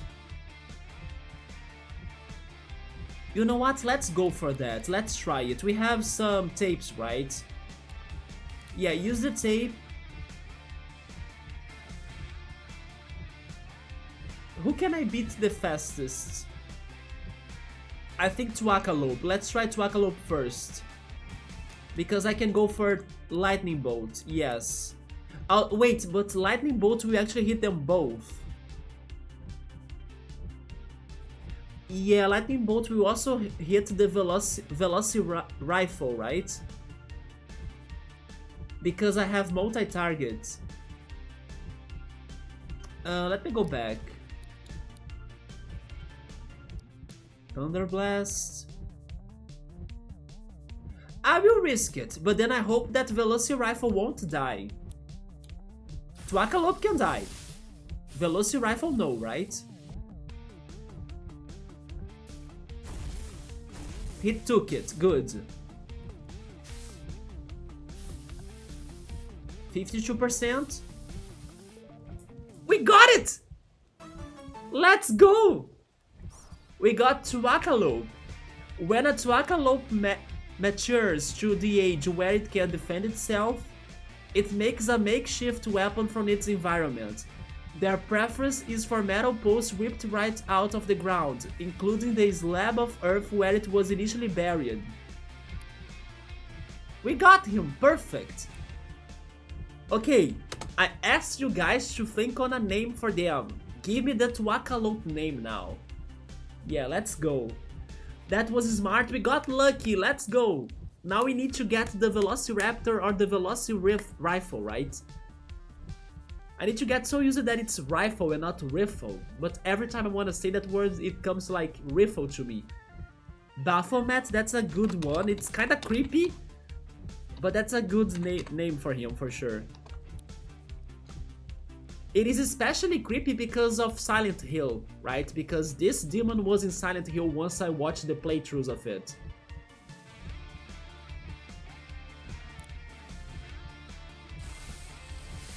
Okay, let's try the next one. The Veloci Rifle. Multi-smack? No, wait, capture. Yes. And then... Lightning Bolt, it's not weak to it, but it's strong, right? So sure. 16% of chance only? He killed me! That move, I think he killed Caliph? He destroyed Caliph's monster plus killed Caliph's health. That attack is BS. Okay, because of that, I'm going to rewind. I will play. Never mind, I can go for. Wait. But he can be faster than me, right? No, I'm going for rewind. Because in case he's faster than me, he will hurt me first, and then only after I will be healing myself. But maybe by using an item, the item comes first with priority, right? So yes, I'm healing myself first. Perfect. Yeah, there comes that. There is something about that attack that goes to the person too afterwards.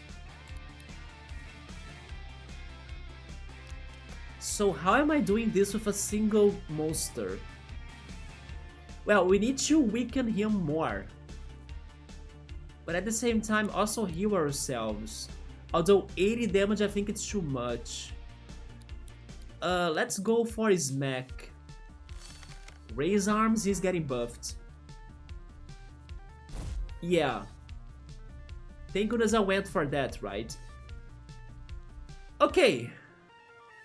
Now I will try it again.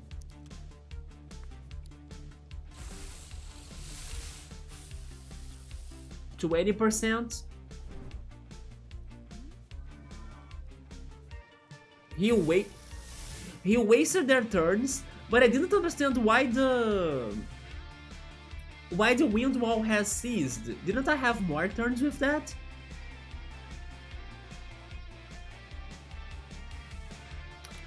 Can I do anything else about this?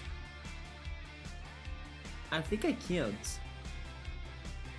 Also, by the way, Beep got 5 stars. Maybe he can evolve once more.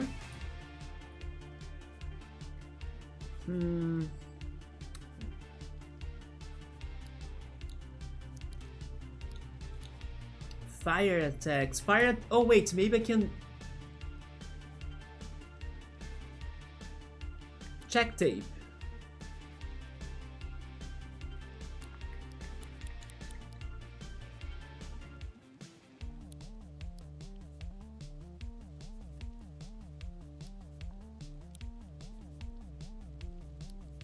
Okay. Yes, I'm getting her in here. I'm getting Decibel.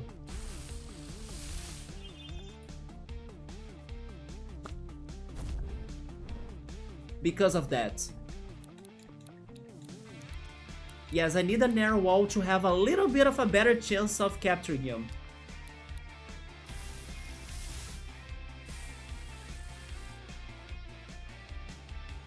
Surefire. Lockdown. Characters with lockdown cannot miss. And I failed again because it's only 20% of chance. But because I don't have Caliph with us, I cannot capture them and also attack them. Well, as they won't miss this, I'm a little bit scared.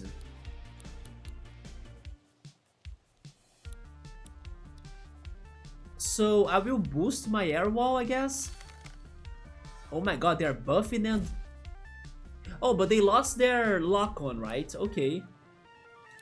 Well, let's try once again. It's 20% chance, but it's still possible.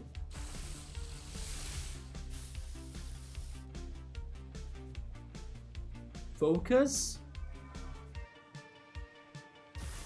That's our third fail. I could also try using another tape. Oh yes! Chrome tape! I forgot about that.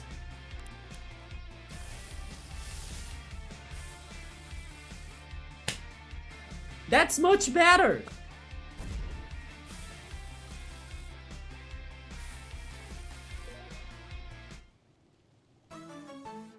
Let's go! Just go for a great ball. What was I thinking? The back of the Velociraptor skull, or Velociraptor's skull, contains a chamber filled with gunpowder that it can ignite at will.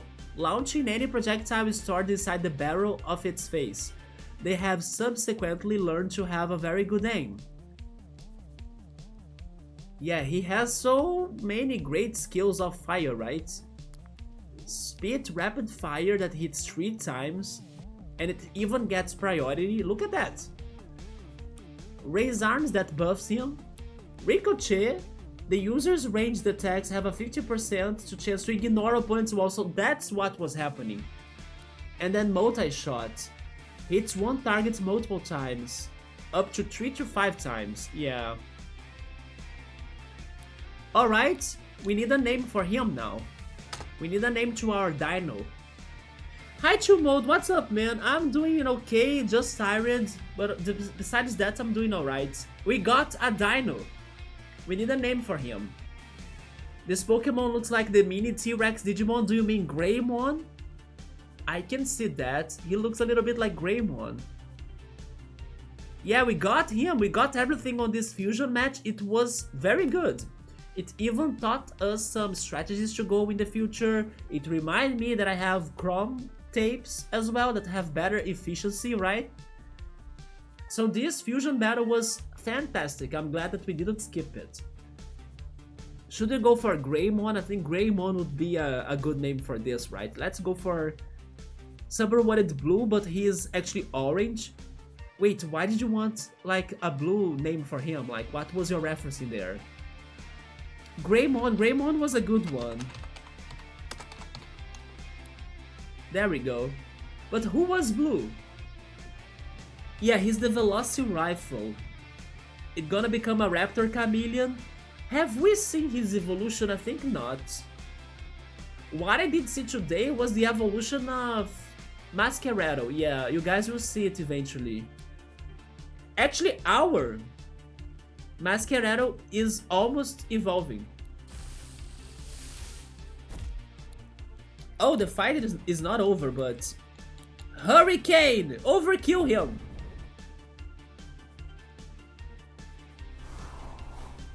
Let's go. By the way, I just thought of something. Speaking of Masquerado almost evolving, I think it's also happening. But I just noticed something. We captured him, and I knew already that once you capture him, doesn't mean that the monster will disappear, right? There is still an aftermatch. But what I never considered until now is if after capturing a monster, I can still capture him again? Like, can I capture him as many times as I wish? As long as I don't finish the fight?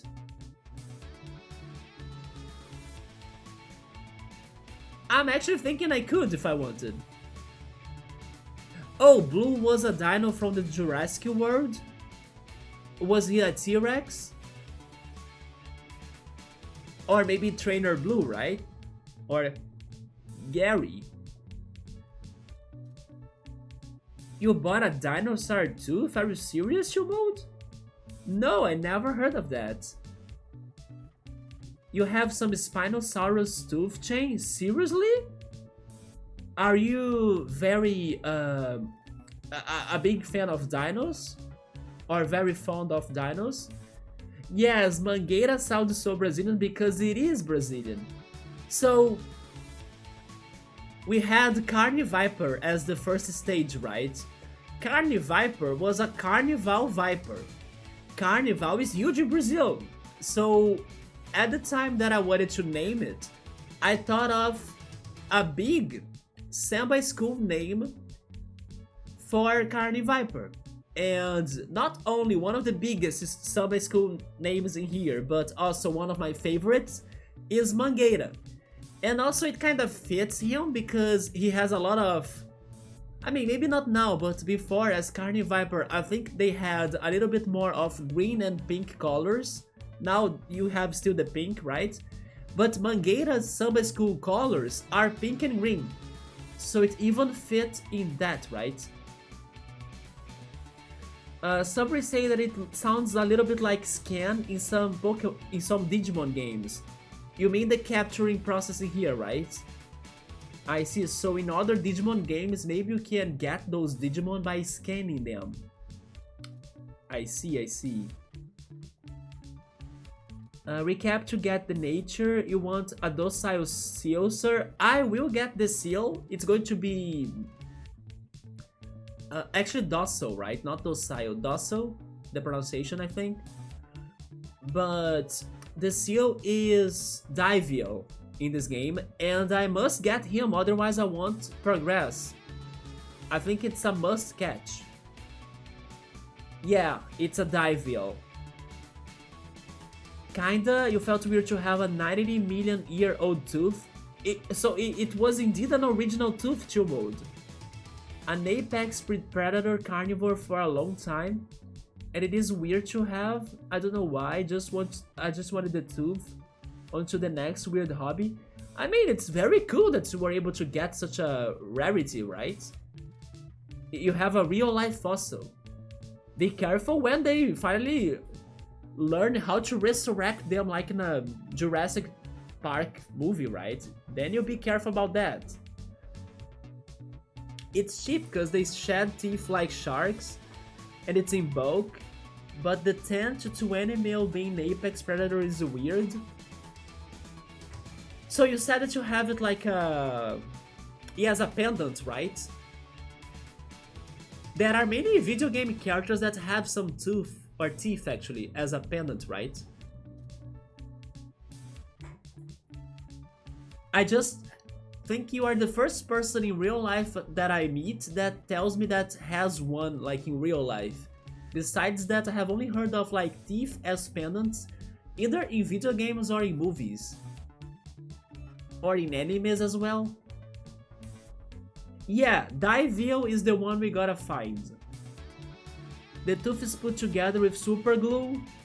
It's kinda porous. I remember when I tried to have was it? Oh yeah, it was like a seed pendant, but then it got bad with time, right? It didn't resist time. It got like, I don't know, fungi and everything. It started deteriorating, so I lost that one pendant I bought from seeds. Yeah, it was a seed pendant. I got it from a native Brazilian. That there was this one event happening in a park in Rio, and then in there they had like a celebration with like native Brazilians, and they were like dancing and interacting with people and then selling their art, right? And then one of the things they sold was this one seed made pendant or like collar, right? Or necklace of some sort. And also they were doing some marks on your skin. So I remember they did some sort of mark on my arm, right? Some like painting. It's kind of like a tattoo but not permanent. So I remember that too.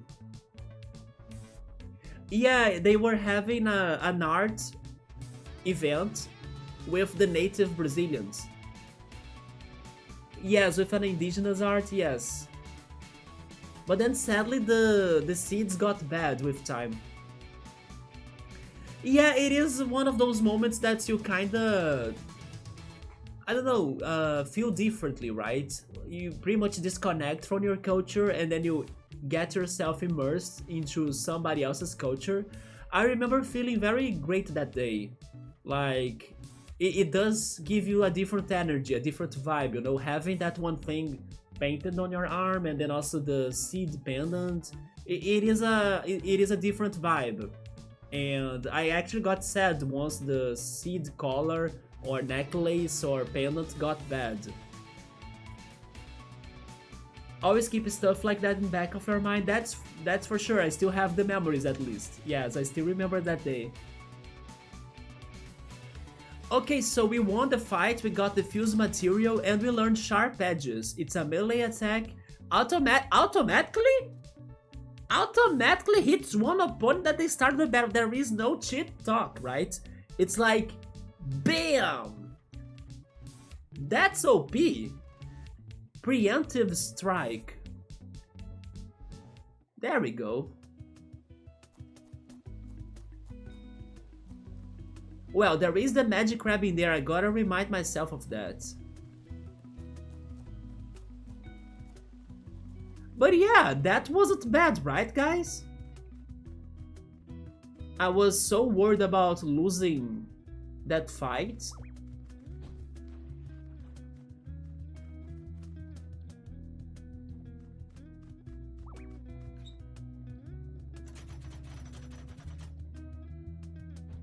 Should we talk to this sleeping person? Is he going to challenge us? How is my party now? Oh yeah, I should give somebody else to Kaylith. Let's give her Tonberry. Let's save as well, right? We always should save. Not bad at all, that was a big surprise fight. Yours are Butterfree. You're probably talking about Decibel, right? Oh, maybe that was necessary for me to progress actually, but did I talk to him?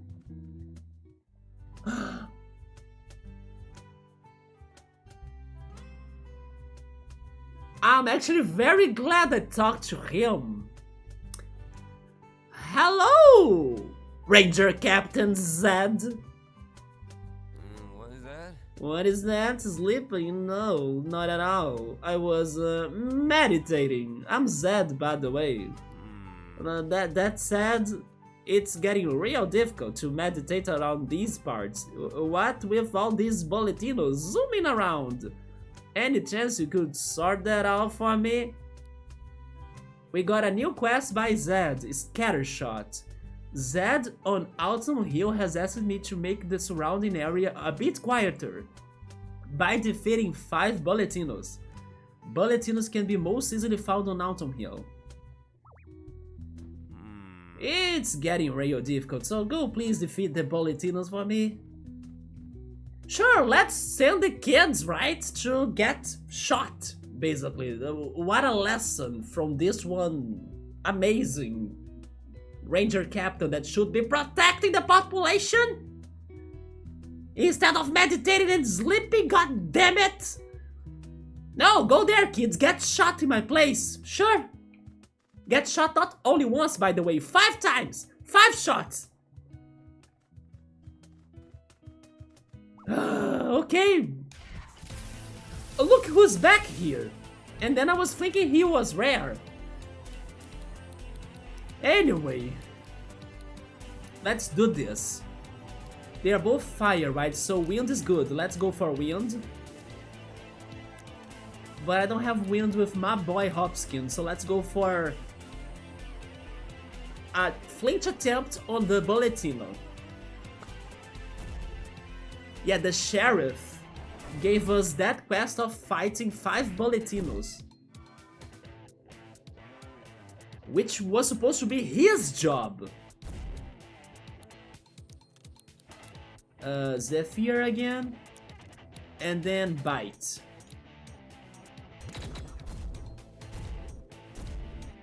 Ouch!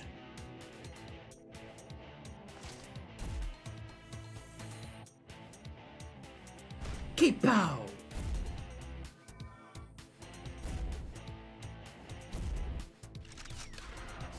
There goes the first. Tonberry got to 5 stars too. So everybody have the chance to evolve pretty much. She got Hurricane? Didn't she already have that? But I guess we got an extra, right? Okay. I think we can take some more now. Yeah, but I definitely need to heal eventually, right? Yeah, the boombox Butterfree, that's Decibel. Look at that character. I kind of thought you would like his character model bookmark. 5 Boletino sounds dangerous mission? Yeah. Well, there is another one. The Hurricane Thornberry. Oh, we got a Macabre now. What is the flying ship name? Wultergeist. Yeah, Wultergeist. It is easy to forget their names. Some of their names are complicated. Wultergeist. Let's go with Wind on Boletino, Jump Scare Macabre. Yeah, especially because Boletino is faster than us, right? So flinching him wouldn't work. One hit only? Let's go! 2 Boletinos down.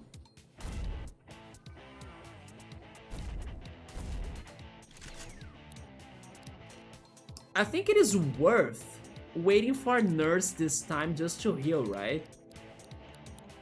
But then maybe he will die with this attack. Never mind. Yeah, we are going to kill him. Yeah.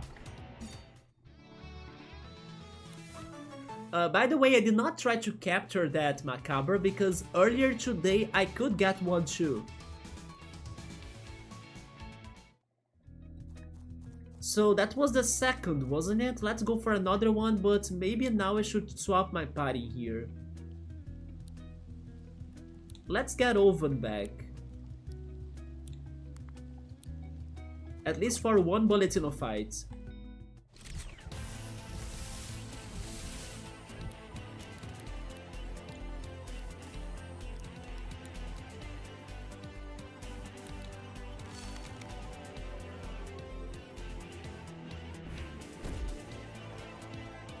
Okay, so as we are going to have some evolutions coming up soon, for example, Pom Bomb is going to evolve, Masquerado is going to evolve, I even think that Wultergeist is going to evolve, and then also Hopskin is going to evolve. We can consider swap the party afterwards. So, is there someone in our box that you guys want us to get later? So we can train them and evolve them too?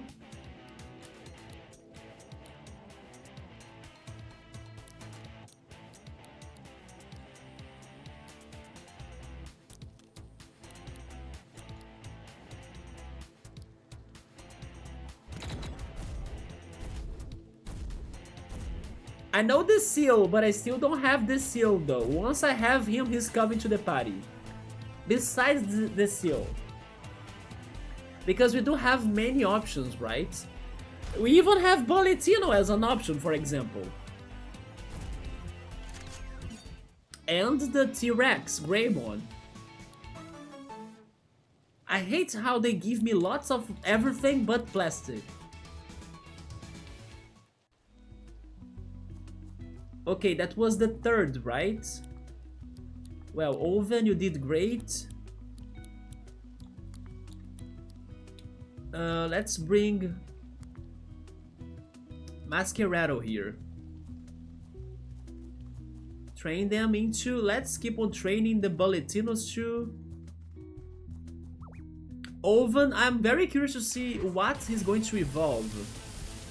Wait, this Boletino was a rifle? What the hell? Does it count as a Boletino?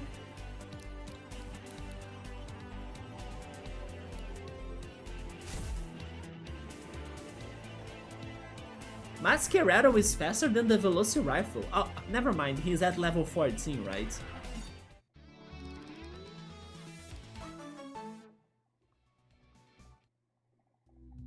I hope that counted as a Boletino. So that means this is the last one, right?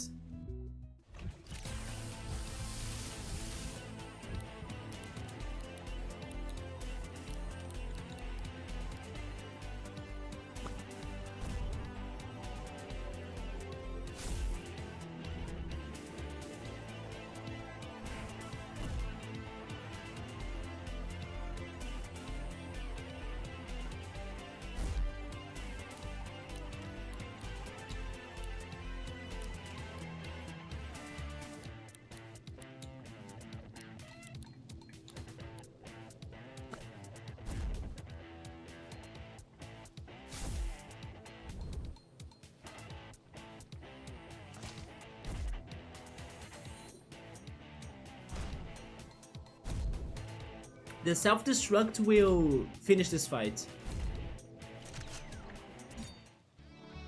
Well, we did it, right?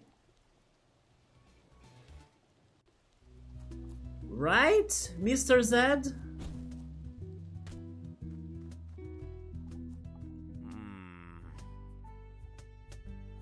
Are you kidding me?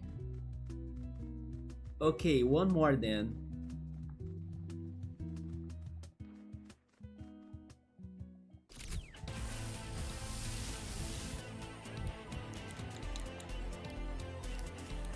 So most likely he will challenge us to fight him. But we are not healed. We need to find a bonfire.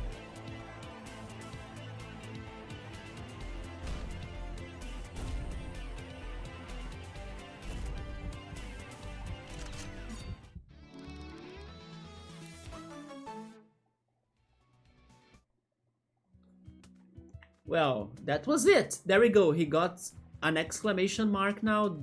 We did it. Side quest completed. Thanks for that, man. It shouldn't be this hard for a ranger captain to get a bit of a shut-eye around here. Oh, I totally forgot you were a ranger captain. I did not forget that. He was actually the first one I think we heard of. I guess we're here to take my ranger training challenge, right? Yeah. But I'm not healed. Would you heal me first? No. No problem. I could do with a nap anyway. Is he going to be the team slacker of this game? From Bug Fables? That we think he's weak, but in the end he's like freaking OP? How was Team Slacker called again? Delilah? Stratus and Delilah. Oh my god, I still remember them. Yes, Team Slacker. Those two demons. Probably hardest fight in Bug Fables. So great characters though. It's like they wanted to work for progression first. It's like you know in Pokemon that there is always a gym puzzle to solve. It's this idea, right? But then I need... No! They got us.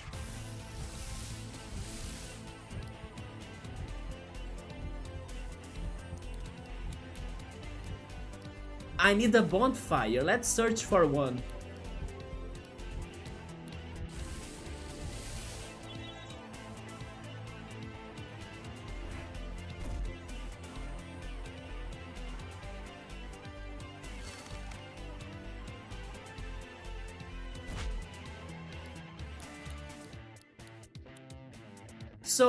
So far, I know who's Chill Mode's favorite beast, right? It's definitely Diveo. But then, do you all have your favorite beast so far? It can be a fusion as well, by the way.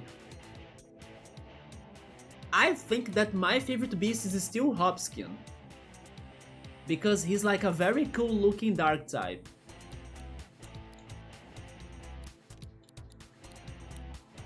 And he's very strong, especially with that new attack we gave him, the 1-2 something.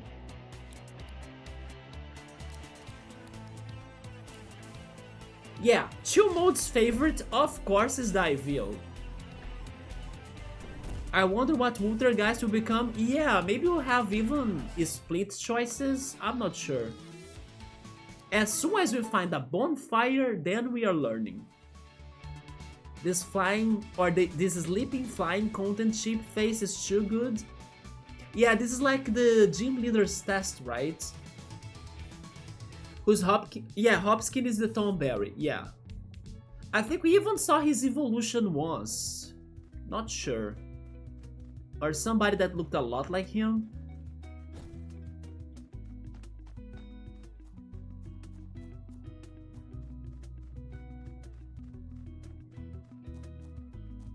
So what's up here? Between Terra Kuka... Oh yeah, Senza Time was awesome too, right? That's an option we could get from the box. Also, by the way... Oh yeah, finally I made up here.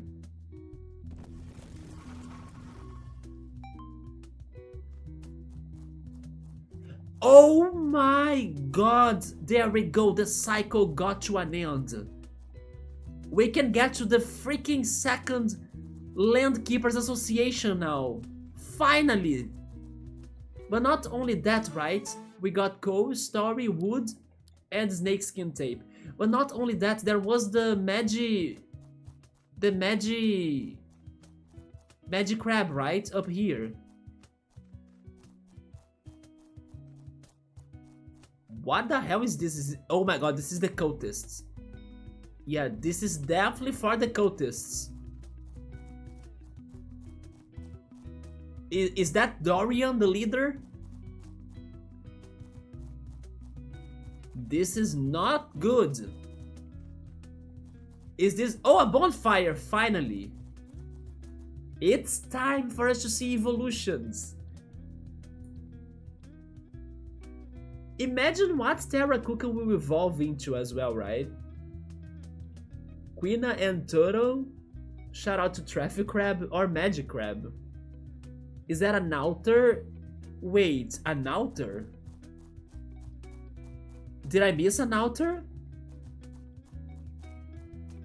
Maybe I did. Also, there is something down here. Let's get this. We got Metal Scorch. It's a status effect. Gives the target burn the status for 3 turns. And a basic tape. And this is finally going to give us a shortcut. There we go. Let's go for the bonfire finally. Yes. Sure. Let's rest first. So tell me, how do you feel about sleeping in the great outdoors? Well, as myself, I can't sleep well outside because I need to be like comfortable with my fans working and everything. I wish I was an easy sleeper, right? Yes, I'm more of an inside person. I love nature, but during the night, I want to be at my home. That's unfortunate. You might have to get used to sleeping in a tent if you're going to be exploring the island. New Wirral doesn't exactly have a local hotel franchise or anything. The broken tapes are back. We can evolve 4 of them. Who first? Who first? Who first? Who first? Bonfire means boss fight. It means many things. We have multiple things to be doing now. Because there is the Land Keepers Association, there is the Captain Challenge, and I do think I saw the Magic Crab there in front of a station. We can do the 3 important missions of the game at once. This is a Dark Souls bonfire. Well, they had New London, right? Or New London. You guys said it's from Dark Souls as well. I wouldn't be surprised if they had ideas on this game thanks to Dark Souls. You meant the cultist bookmark? Yeah, this is... We are getting closer to the cult hideout, right? Oh, an altar. Yeah, is that okay? Once I read an altar, I thought of like a different type of a monster because we have those. I forgot how they are named in the game, but the different typed versions of the same monster. You know that we were able to get a Dominov that was ice type, so it was like an altar of it. So I was like, did you see the different colored one with a different type? And then I was thinking I missed it. Also, by the way, they also confirmed that some of those different versions can be shiny too. So this game not only has the other typings for the same species, but also it has shinies. So it's 2 things to look forward. Of course, finding the shiny will be harder, right? Yeah, they have both. They confirmed that. There was someone in Harbourtown telling me that. But yeah, that looked like an altar and I don't like the idea of that. You know which vibe this area gives me? I mean, we'll still need to confirm how dark and messed out this is going to become. But this is giving me some Earthbound vibes about the Happy Happy Village. Yeah, because it has this whole deal about being a peaceful area, you know, everything is looking calm, and then if you look closely, things are devilish in here. Easy sleeper, you are the opposite. I wish I were an easy sleeper. Somehow you got the whole cover of your blanket last night. You can't remember that? You want a cat, man? I wonder what the cat thing will be. You mean Oven right there? Should we go for him first? Because actually he's the only one at first stage still, right? Let's go for him first. Yes. Oh my god! How cute!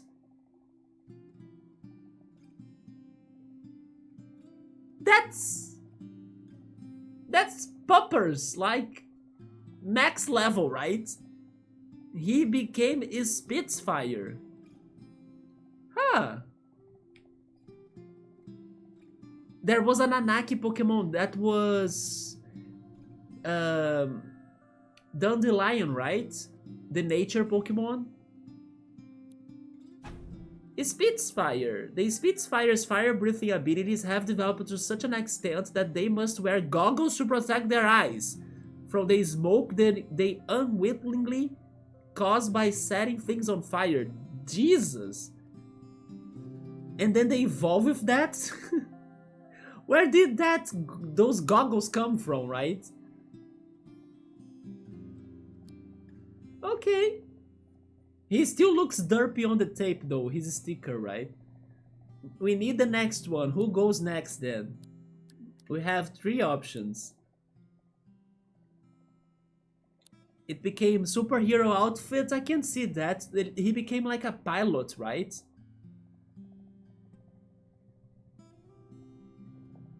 I can see him being like the Tails of this game. Riding a plane, just like Tails from Sonic, right? Tails Miles Prouder, is that his name? Bookmark, were you hyped for the Sonic 3 movie? Like, that last trailer was very good quality in my opinion. Or like, they had a lot of quality. Yeah, it's just like Tails' pilot hat. Nobody wants to pick the next one? Well, I will go for this one because I have already seen it, right? So let's go. Tonberry, okay, wait. Oh, never mind! There are 2 options. Maybe I have only seen one option. Cancel. Let's go for Tonberry next. Yes. Oh yeah, we have seen that. Yeah. Riptera. The anatomy of the Riptera is not easily described. It barely has a body to speak of. Instead of a tangled web of claw-tipped limbs haphazardly bound together beneath a stained trench coat and hat. He is pretty much a darker Professor Layton in my opinion. Riptera.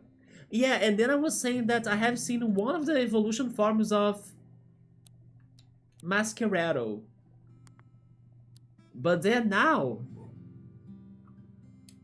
it's chat time.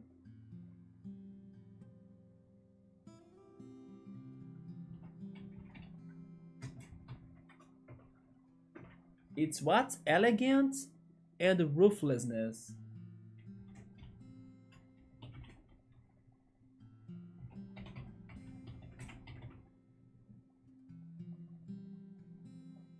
Okay, we have a new poll. Let's choose what our snake is going to become. While you choose that and vote for that, I'm going to drink some water and hydrate.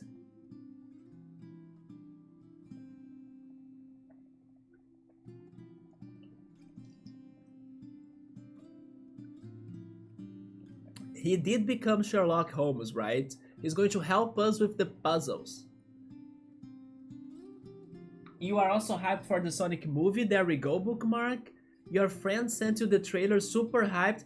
I thought it looked great. I still gotta watch the second movie though. But I'm happy to see that the movies, they seem to have been getting much better since the first one. Yeah, he's ready for debunking some inconsistencies. There we go. I haven't looked at the results, but let me see what I would pick. I think I would pick Ruthlessness, actually. There we go! We got 2 votes for Ruthlessness and maybe 1 vote for Elegance. I think I would go for Ruthlessness too. What is this? Is it going to be the one I saw before? It is the one I saw before, yeah. It's Jormungand or Jormungand, I'm not sure how to pronounce that. Yeah, this is the one I saw before. He looks even closer to the Sidramon line in Digimon, right? Was it Mega Sidramon Subaru? It was, right? Mega Sidramon with a helmet. Yeah, this is just like Mega Sidramon. Jormungand. I'm pretty sure this one has some sort of... I mean, I said pretty sure, but then I'm not that sure, right? I'm just guessing, going with my intuition and hoping it's right. But I think it has that name because it's probably a Nordic somewhat reference to like some sort of Nordic myth about Asgard and, you know, Vikings and Odin.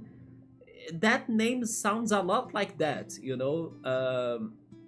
I'm not sure if it is Norse myth as well, the way to refer to that, but, you know, something around that mythology. Yeah, Jormung sounds something very like from that to me. Yeah, Subaru agrees, he looks even closer to Mega Sidramon. Yeah, this one was tough, man. An elegant snake is the best. Did you vote for the elegant one? We still don't know how it would look. Wait, how would it look like? But it's good for the biopoison. Yeah, biopoison is super broken for us. But now we also started loving electric moves and the status of conductive or conduction. It's a holy dragon. Curiously, the Jormung. I need to decide how am I calling it. Jormungand, because of this one myth or this origin from Asgard that I'm thinking, Loki, Thor, and everything. Then I think the pronunciation would be Jormung, not really Jormung. Or if I'm going for Jormungand, you know, something more around the lines of English. But curiously, the Jormungand's wings aren't actually capable of making the huge serpent airborne. Instead, they help it slither along the ground. It's either slider or slither. I'm guessing the pronunciation is slider. I haven't heard that word before. But I believe that slithering from like Harry Potter comes from this word, right? It helps it slither along the ground at great speeds. Each wing beat sending the beast hurtling forwards.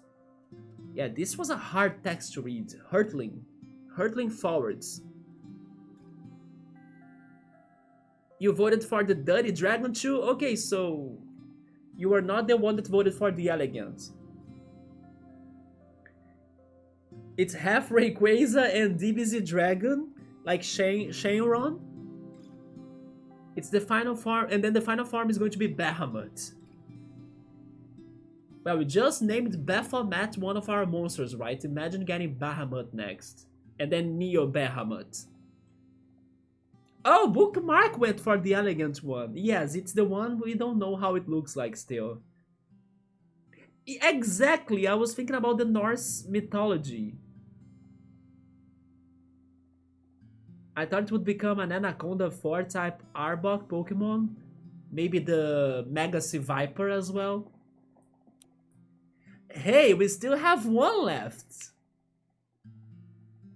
Yes.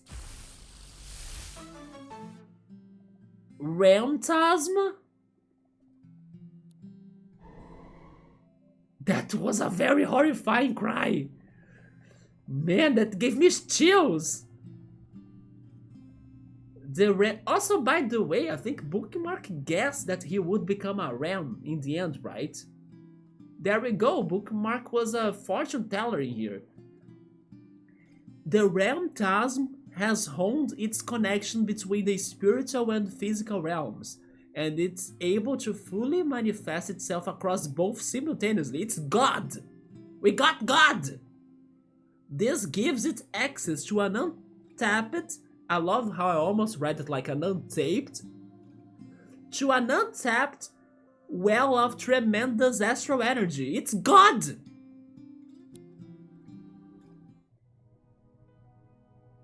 And all of that just happened sitting here by the bonfire. Isn't life great?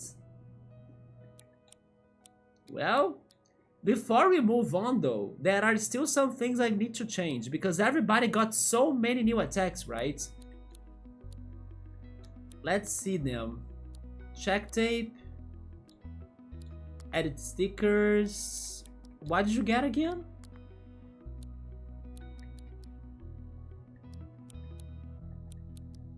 Phase shift, no. Hound. Air coding, astral wall. Okay, nothing here that really looks like I want to give it to him. Next. Postal bomb is a must. Yes, we need this. What are we replacing for postal bomb? I think energy shot. Actually, the elemental wall, I haven't been using the poison elemental wall. Actually, he has an empty slot. There we go. Is there anything else? Sharp edges. Ooh, this is also interesting. Oh no, the preemptive strike. But maybe the preemptive strike is better for Hopskin. Yeah. Not more a Hopskin, right? I don't know his name now. Yes, I forgot everybody's names already. And I still hate how they don't show their original names, even though you nickname them, you know? I don't remember. Spitfire. This one is easy to remember. Yeah, this is Spitfire now.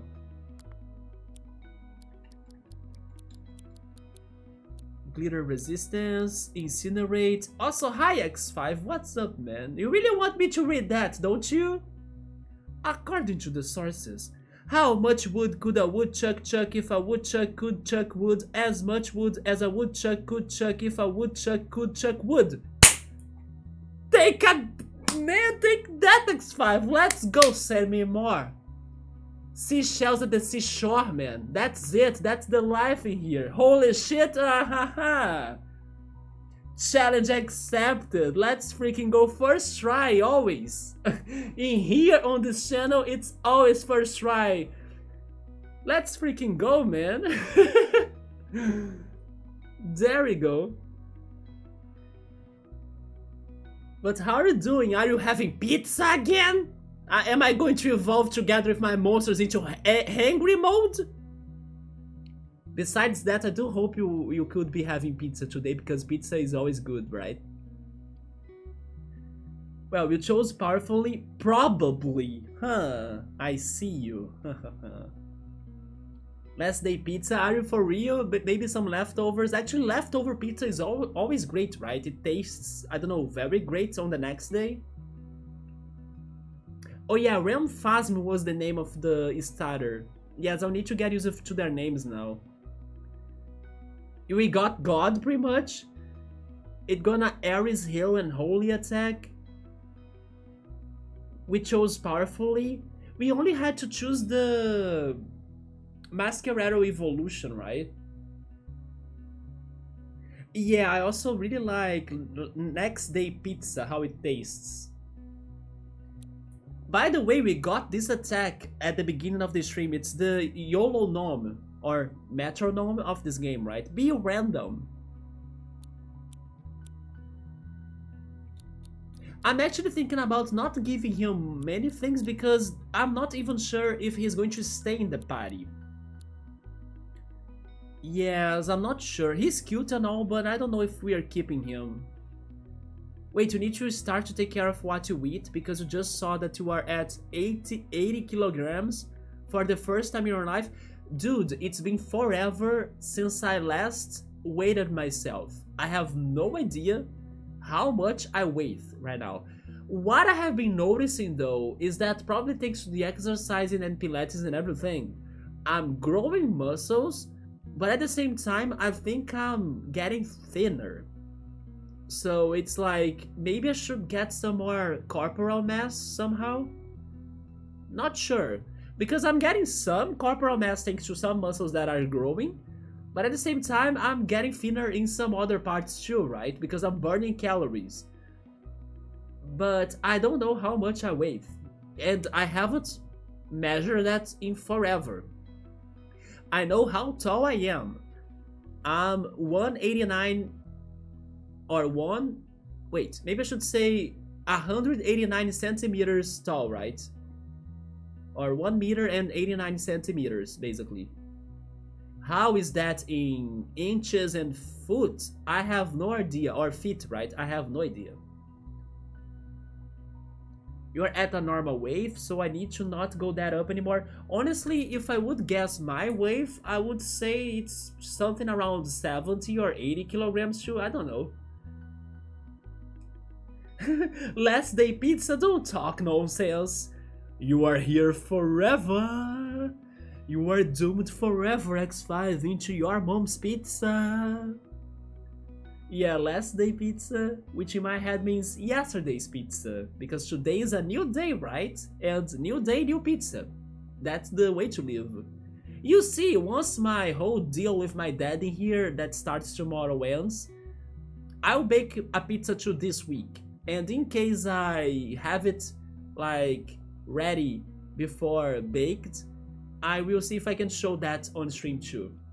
So that's going to be my future revenge for you all, right?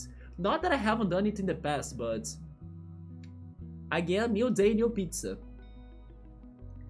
You're like 186 or 7 centimeters, so we are very close in height, right? So being at 80 kilograms, okay, yes, that's why I think I'm either 70 kilograms to 80 kilograms, right? Something between that. The pizza revenge from the streamer. Today, I really considered walking to the neighborhood down the beach to like go to Burger King and eat my 2 Whoppers, like I described the whole ritual ceremony that I do in Burger King. Like, hey, I want 2 Whoppers. One is vegan and the other is normal. I was talking about that the other day here, so I was like, man, today I'm craving something delicious. And I was thinking, Whopper, Whopper, Whopper, Whopper, Whopper, would a Whopper, would Chuck, whoop, Whopper, Whopper. But then I gave up, and I ended up only walking, or once I went for a walk, I walked only around here, the neighborhood itself, not like the one down the beach. And I went to the bakery to buy fresh bread and cheese. The problem though is that today is Sunday, and the best day or my preferred day to go buy bread in the bakery is normally Thursday. Why is that? It's because there is a seller there that I think she's super annoying. Like, she's super... I don't know how to explain why I don't like her that much, but... how can I say that?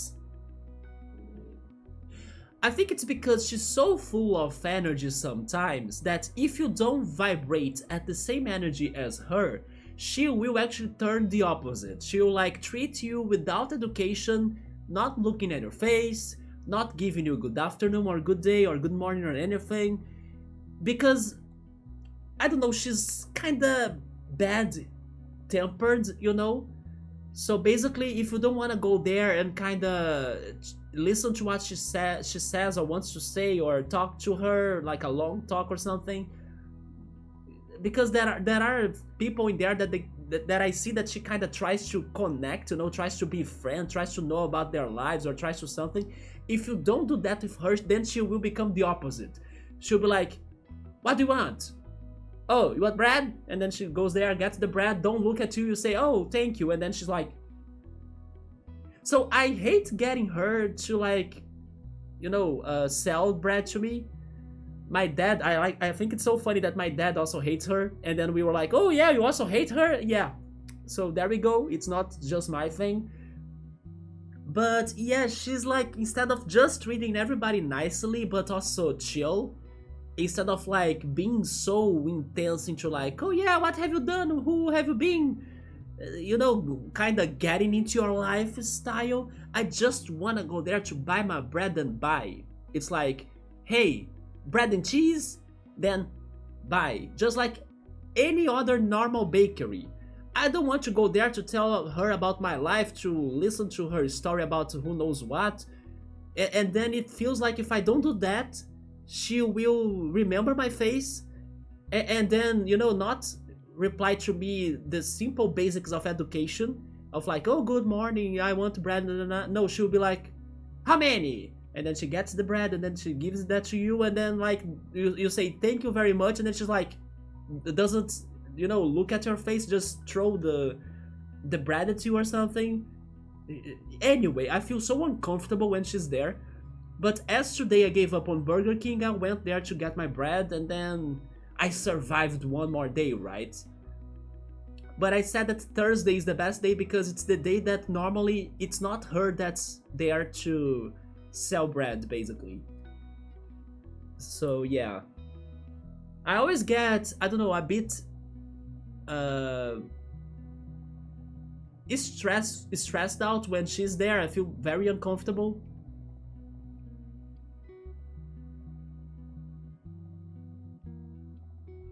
The Chucky Wood Whoopa? Yeah, the Whopper in that case, right? Yeah, that is healthy. What is your favorite cardio X5? It is because she has a shitty job and needs to deal with shitty customers. I don't know, but the thing is that I kind of know why she's like that to me. It's because one time she kind of started a conversation, and then I'm normally a talkative person, so I kind of went with that. But it was very situational, right? It doesn't mean that I'm like befriending her or anything in there. Like I just talked about the one thing she brought up thanks to what I was ordering. I actually bought some pepper, and then she was like, "Oh, you're buying pepper? I love spicy food because I love going to Mexican food restaurants and stuff." And I was like, "Oh yes, I use that on my tomato sauce for pasta." And so that conversation did happen. But then that doesn't mean that I want her to be chatting with me like that every day I go to the bakery. So the next day I return there like normal. Like, "Oh, hey, good morning, I want some bread." And I noticed that she was maybe expecting me to, start talking to her like crazy with lots of things. I was like, "Hey, no, no, no, I'm just here to buy bread, remember?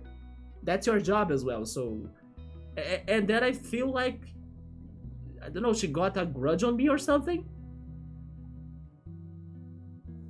Looks like she needs friends. No, she doesn't need friends. She has all the like that. While I'm there, I see that she talks to so many people in so much energy, and also even in some intimacy.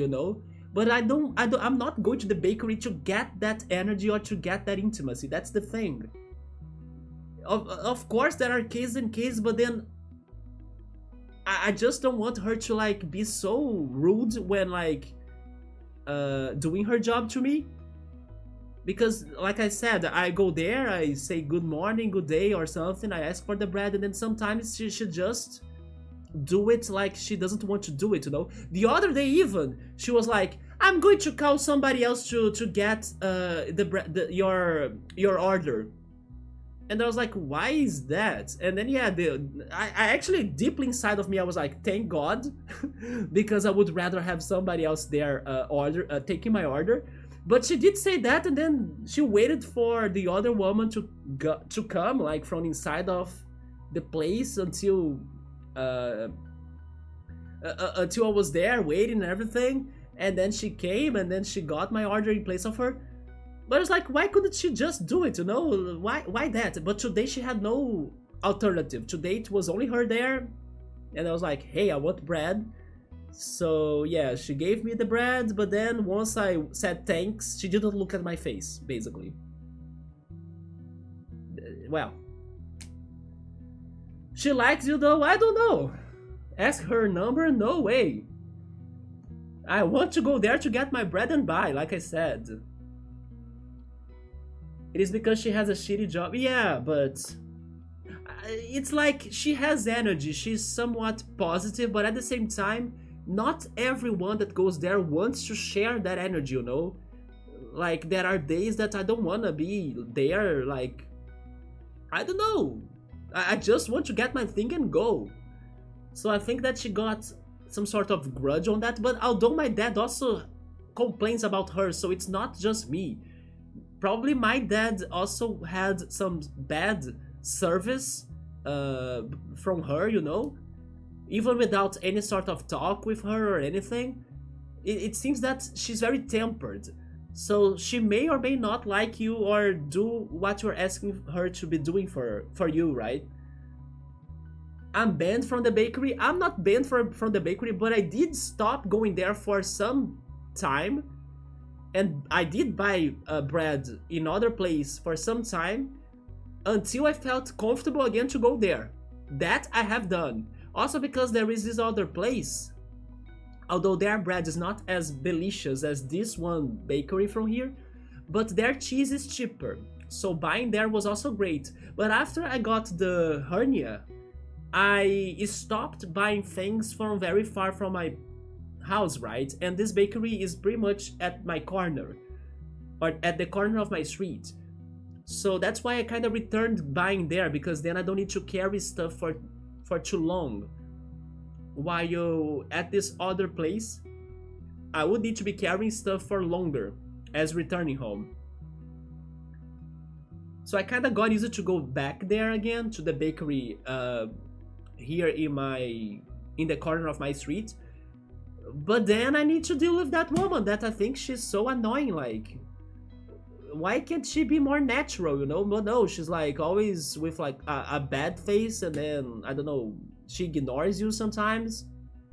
It's really like what Tumult said, she doesn't like her job. Although sometimes if there is someone that wants to listen to her story or like to, I don't know, start a conversation with her or something, then she becomes super crazy excited about that. And then once she goes and get your order, then she swaps her mood and then becomes very bad tempered. Go figure, but I'm there just to get my bread.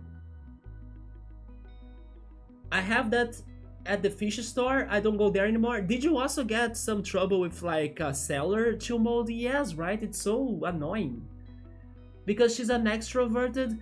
She's a little bit extroverted maybe, but that's the thing, like, she needs to be a best seller. Like, there are people that won't go there to start chatting like crazy with her or go along with conversations.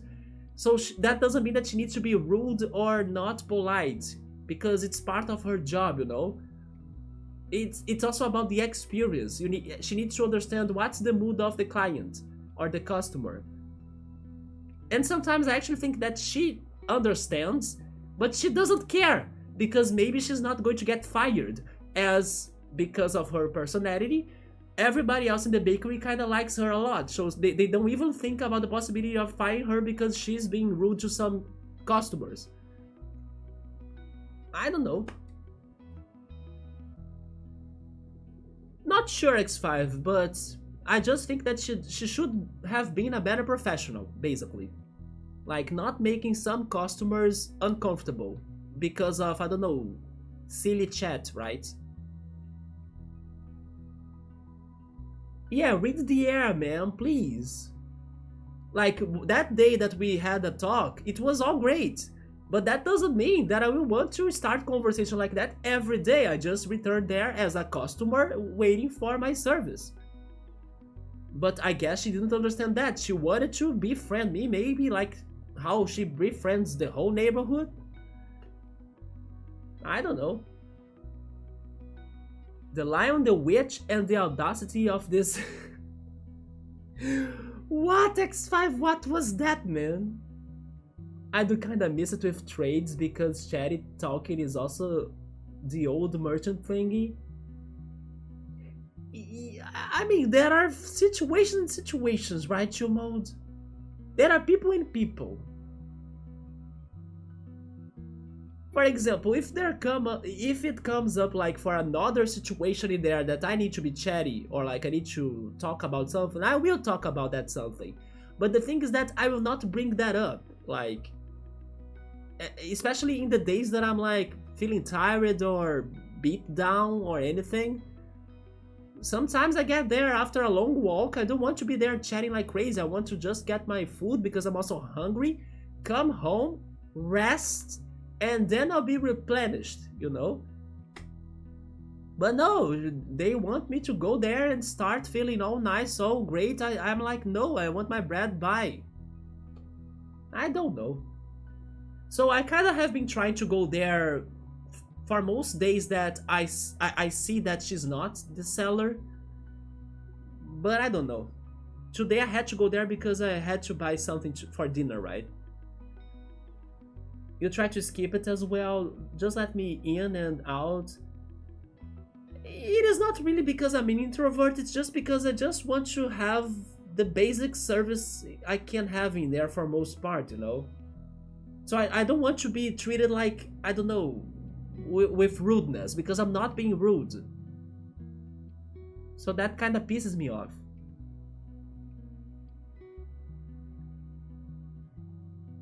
Do your own thing, ignore her back. I don't know about that. Then I will start getting a bad energy, you know? It's funny how that works, yeah, though. Or, yeah, true, time, all the time. You get me, X5? Yeah, she needs to become a better professional, in my opinion. But in her defense, she used to have that, but I think it's also doing it 20 years to make Honor happy. I have no idea. That's the best thing to learn, sometimes you just know. Choosing lanes on who is behind the register is such a recognizable. Everyone is busy in life. About that, you have a point. Wait, you punched your beers into a public trash can today? Speaking on that, you should decrease the amount of beers you have been drinking, Chill Mode. Yeah, remember your Project Fitness? I want to hear more from that. Anyway, that was like half an hour of a chat. I don't have much time left though for tonight's stream, so let's keep on going. Yeah, I was saying that Spitfire probably I will box him, I think. But then Decibel, she got Hurricane again, right? She can learn Toy Hammer? Interesting that she can learn Plastic Attack. But I won't give her anything either. And then we have this guy that got an empty slot.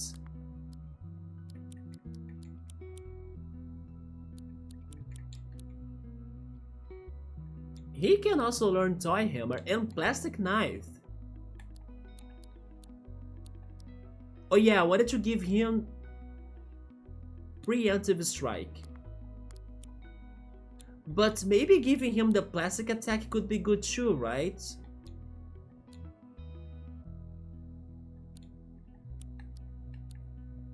Should we swap Jump Scare finally?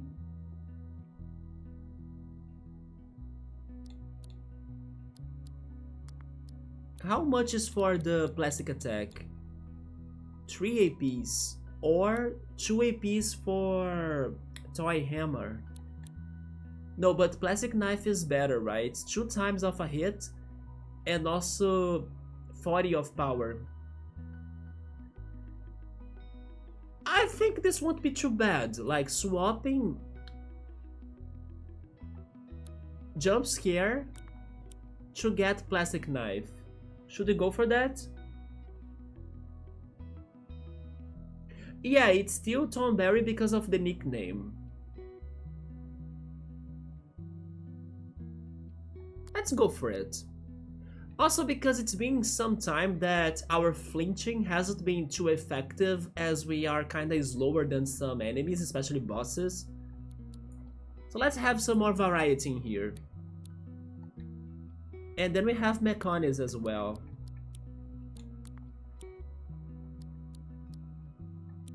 He can get Hurricane. I think I'll give him Hurricane, yeah.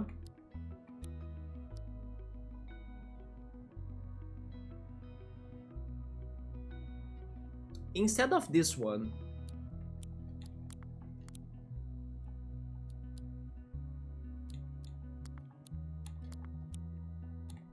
Although I don't need Taunt. We can replace Taunt too, right?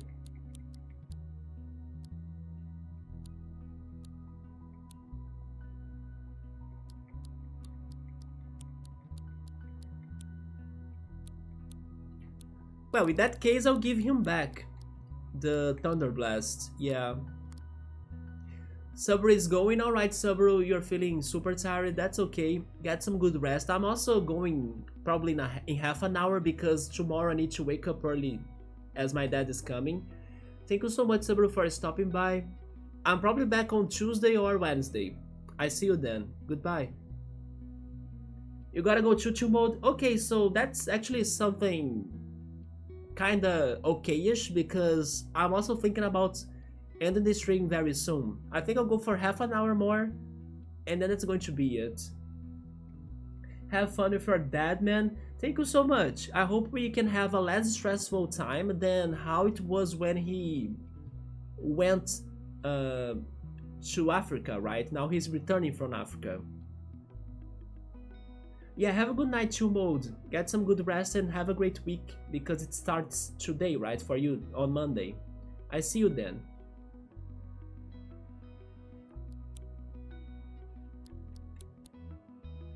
Best luck with all of the projects, everyone. Busy with a lot. Hopefully I get some news on the post office, right? About my Pokemon card. But can you believe that the freaking buyer did not check the message I sent him explaining the whole situation?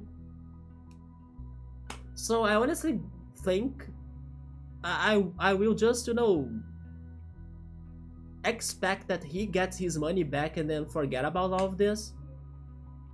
Because I'm like the person that thinks that if somebody was really interested into something, then he could have already checked everything I have told him, you know? It's one of those signs of like the person doesn't care, the person is like just probably wanting to get their money back once the time is over for the wait.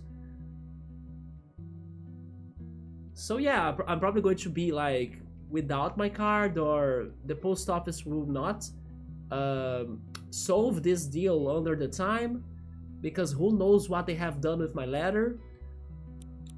But honestly, I'm like, okay, next, my life keeps on going, I have tons and tons and tons of other Pokemon cards to sell still. I'm kind of like that already, I don't want to stress over it. But then I hope, who knows, that it gets a conclusion soon, right? Either because the buyer replied to me, to my messages, although if he hasn't done it already, I think he won't. Or the postal service says something. But let's see. Yeah, it's the Exodia. I'm dealing with the Exodia cards, X5. They are all the lost cards, the forbidden ones. In the end, it was just a Magneton, although a Magneton has multiple parts, right? 3 parts, it's kinda like half Exodia, maybe? Jesus. Oh my god, look at the sticker for the evolution of Masquerado. It even doesn't look like it anymore, right? It's so weird. Okay, let's leave it like that because we gotta progress. We have 2 more things to be doing. Let's see if we can do them today still. First of all is the challenge against... Oh yeah, this is totally the cultist base, right? This is probably Morningtown. Yeah, this is definitely Morningtown's entrance. Let's save this for next stream. Let's go back and fight Zed.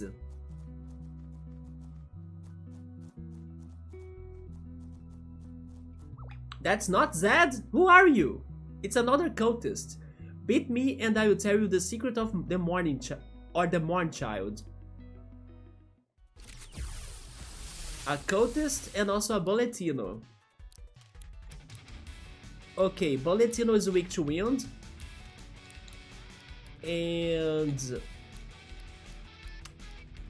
let's go poison against poison.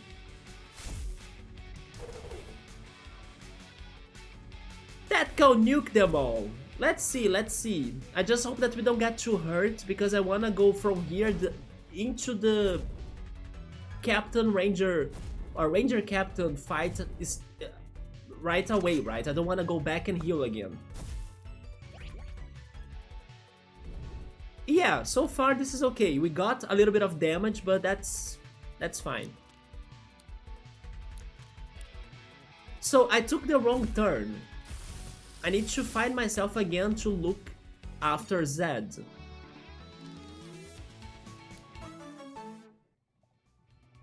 So if he was not from this direction, do I need to go back? In 1988, two English rock bands, Iron Gaiden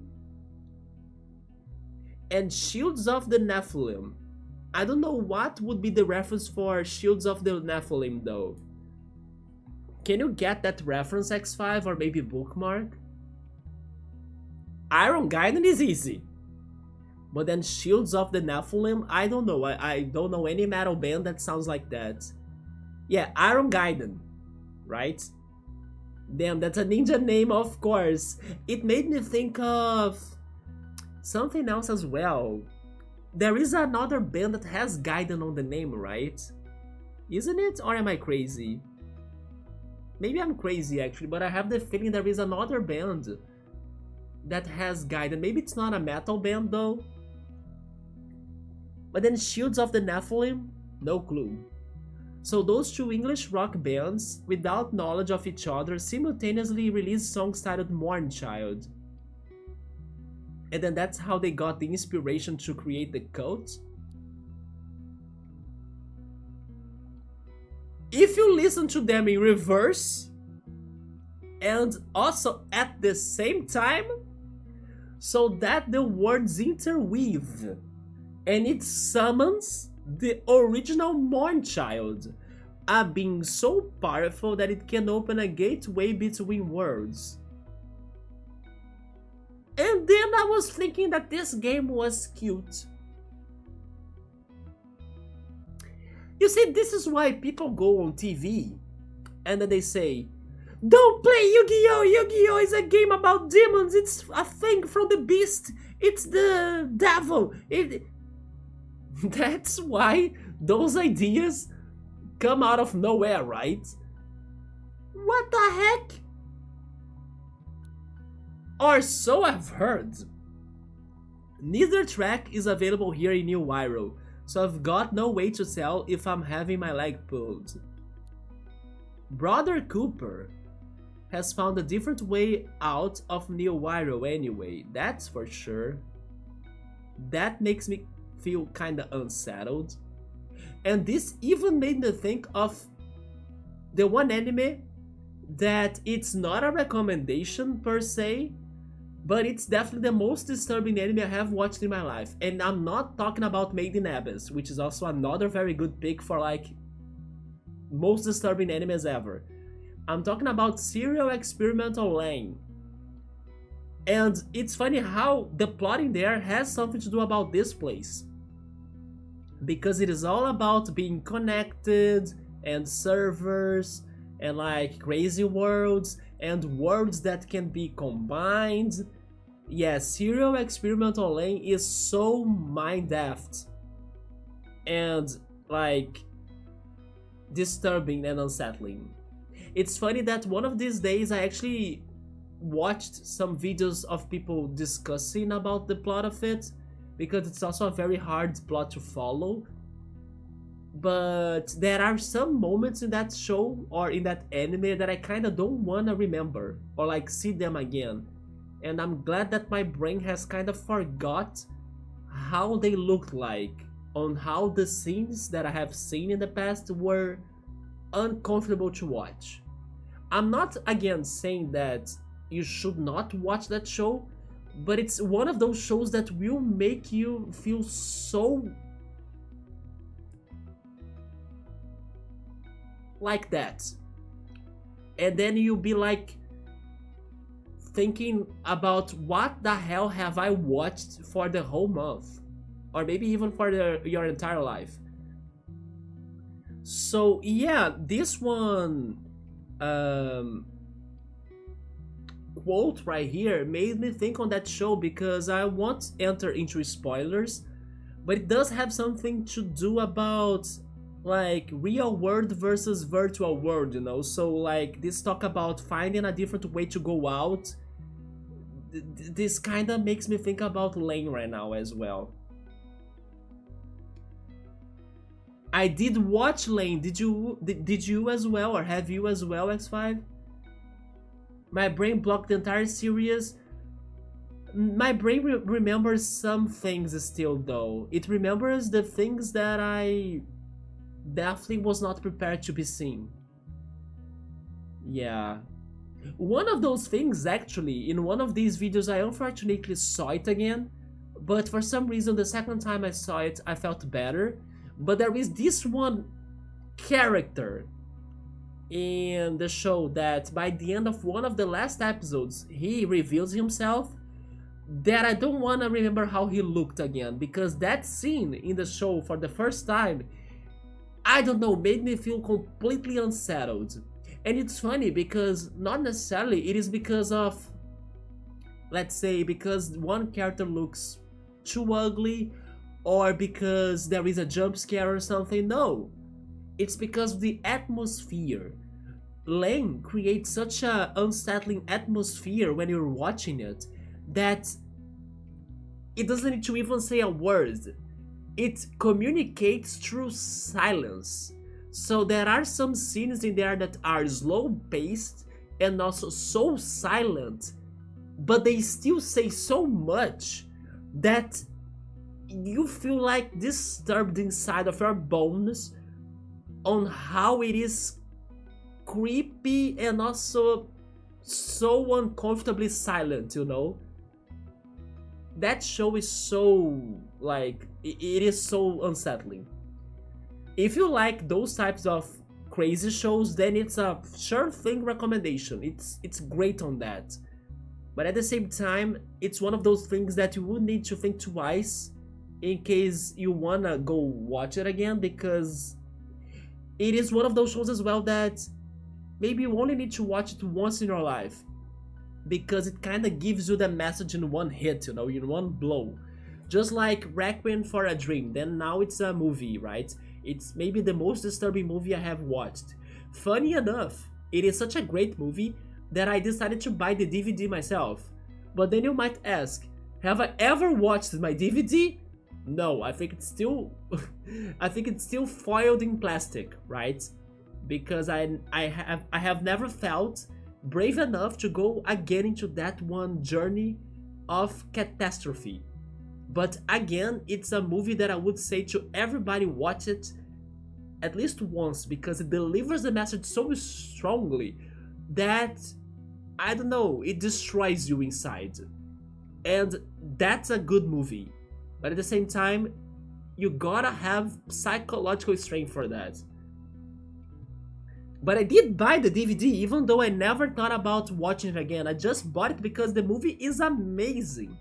Requiem for a Dream is like such a good movie, but then it doesn't mean you'll be okay after that. Yeah, but it's a movie that everybody should watch once, especially because the message of it is very important. It talks about drugs and how drugs can destroy one's life. And it doesn't only talk about one single type of drug, you know, it goes on many levels of the meaning of a drug. and then you see different characters only going down and down and downhill thanks to drugs in general, and many possibilities of that. And they do it perfectly. Yeah. The opening is really good, that's true, X5. Yeah, the opening is kind of like, oh, this is a cute anime, and then suddenly... How does it start though? How is it? I only remember one line of it. Present day! And then present time! And then maybe that's how it goes, and then it continues with like an evil laugh. Ah! And then it starts the opening song, right? And you don't seem to understand. Na na na na na, honest man. And then that song really is great. It's one of the best openings for sure. But the show itself is also great, although so damn messed up. I wish I could tell you, X5, what is the thing that I don't want to remember anymore. But it's pretty much the mysterious character that's overpowered in the show, and he reveals himself in the end of one of the episodes. And I don't remember how he looks anymore, thank goodness. But the scene where Lane meets him, it made me feel so bad for some reason, like terrified inside of me. It had a dub made in Argentina, but you later watched it subbed. But you don't recall a lot of the series at all. Yes, I also kind of forgot about the plot of it. I only know like what it was about. So that's why I ended up watching these videos on YouTube that were discussing the show and also giving their opinion on the show. And I don't regret doing that. But there are those things that terrified me that I still remember, you know, or at least I remember that they were there. Thankfully, I don't remember how they looked anymore, but I remember this situation that made me feel unsettled. Yeah. I don't know if Bookmark would be brave enough to jump into Lane, but Lane is so disturbing because you can kinda... It somewhat feels close to reality, right? Because there is something crazy about that show too. How it's an old anime that pretty much predicted how internet could influence our lives in the future. Way before internet was a thing. Or like, really was common in the lives of people, right? So it's a show that foreshadowed the impacts of internet on society. Of course, they go kinda beyond that into something more trippy and complex, and that's also why the show disturbs you, because in a way or another you can kinda see a situation in the future that could become reality, and then it sounds so, you know, unsettling and uncomfortable. But it's also impressive how they were spot on some things they predicted that would be happening thanks to the internet creation. And for that, it's worth a watch. But then you gotta be prepared with your best guts, because it is really impactful. It is an interesting show, Bookmark, but it's not easy to digest it. Because it is there to make you uncomfortable, which is not necessarily a bad thing, to be fair. I do like some messed up shows, or sometimes I have the mood for that. But it's not for everyone, right?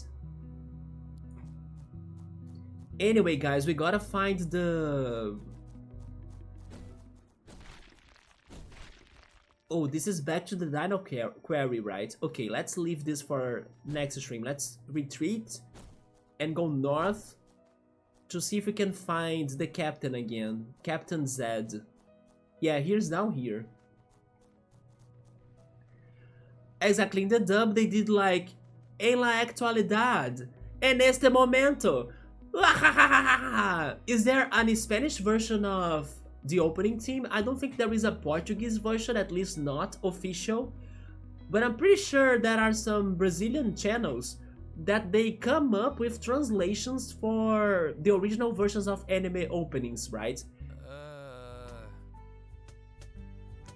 And then I even have heard a version they have done for Call Me Can't Communicate opening, which was one of my favorite animes of 2020, if I'm not mistaken, or maybe 2021. I mean, the year it was released. Oh, okay, it was only the beginning. Yeah, I haven't seen or heard about a Portuguese dub version of Lane, right? Maybe there is one. They only dubbed that part of the opening. The song itself is the original. Yeah, here I think it would be the original too, but I think I watched it subbed, right? Yeah, with the subtitles. Well, let's go for this battle now. Alright then, let's hit hit the battlefield, yeah? Which type he would have? Nature types? Or maybe the ranger captains, they go more about teams. And then this guy goes for like chill, sleepy teams. While Ranger Penny last time went for ghostly teams, right? And death teams. I would guess he's a nature user. The Mediator. No, he has a natural type. And then his friend has a Salamagas. Okay, so they maybe don't have a certain type they go for strategies. Which strategy would he has in here? Astro and Fire? Oh, I mean, I was about to say that I was doing okay or looking good, but I'm not, because Astros can mess with each other, right?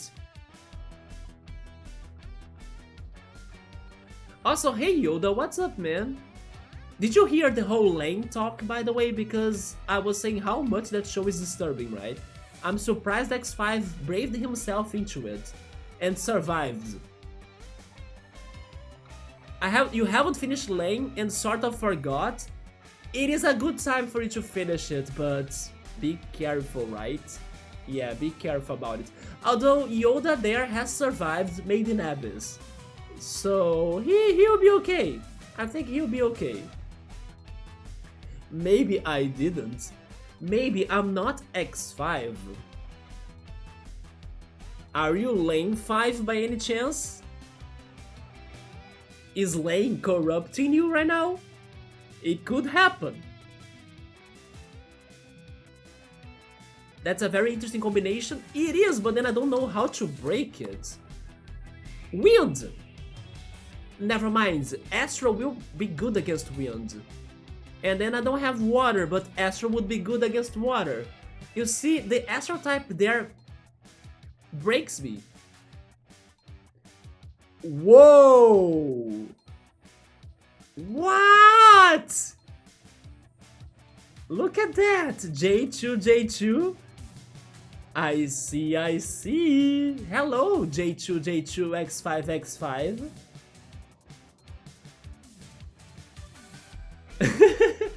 that was good, X5.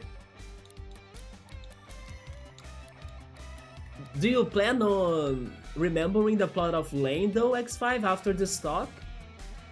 I think you should. It is an interesting anime, and it's also interesting to hear other people's impressions on that, right? And opinions. Because it is a very deep show as well, like, it really goes deep into those topics that sometimes when you watch it, you don't really get it, right? The idea. So having those YouTube videos today that can explain you what really happened, really helps you out to, oh, okay, that thing, I didn't get it that way, you know? Oh, you just saw that my Carny Viper evolved into Slifer the Sky Dragon or Mega Sidramon, right? Yeah, it is now Slifer. He has a very crazy name that goes on Norse myth. It's Jor something. You don't think so, since it's been so long since you watched it? I think it was like 10 years ago and I don't really recall the plot itself. Nothing about the plot? No, I recalled some things, yeah. Yeah, in your case it sounds better for you to maybe rewatch the show in the future, right? I do need to go back to enemies, by the way. How am I doing this? Also, by the way, Yoda, everybody kinda evolved. Our dog evolved, Ben Sheep evolved again, or Wultergeist, right? Also, Hopskin evolved too. Look at this. Yeah, our dog evolved into Spitfire.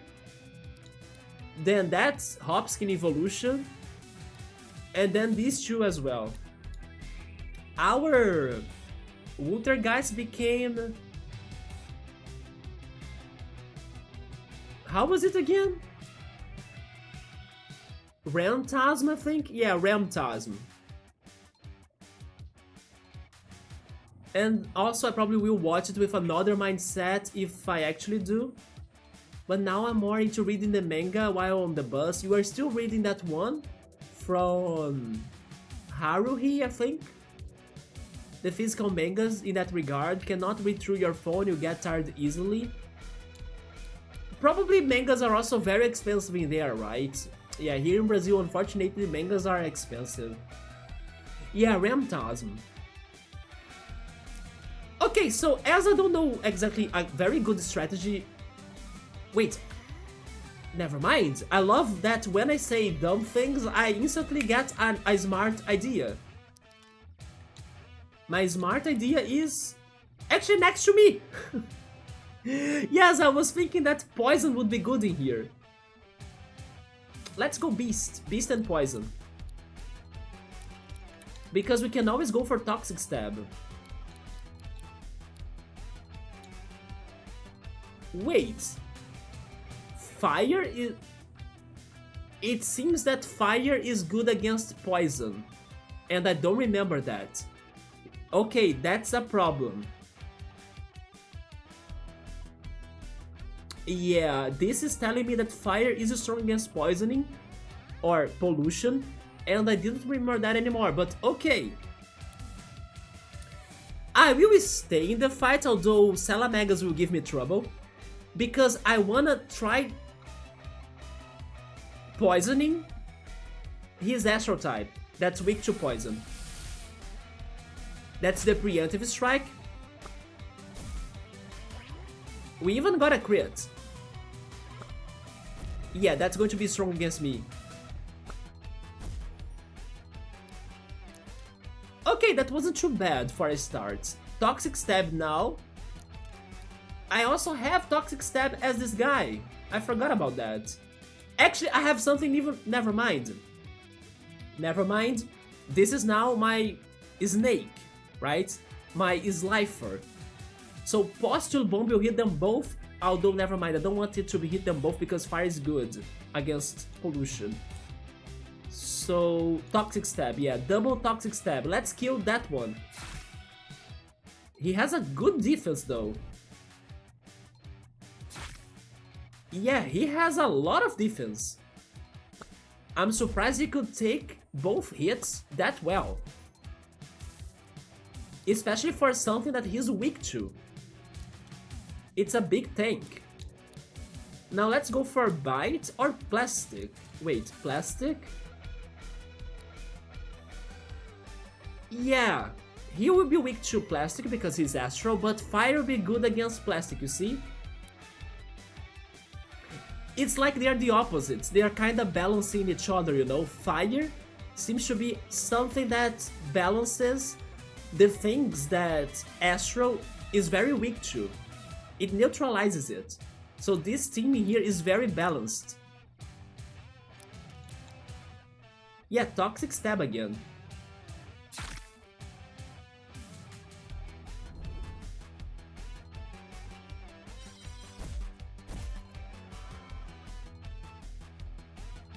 I got a new thing, Distracted? The internal harmony of astral types can be thrown into disarray by exposure to the impure elements.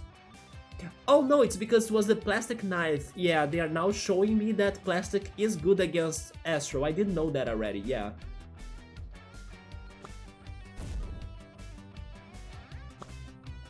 Thank goodness they have been going for Spit, right? Spit is not causing a lot of damage on us.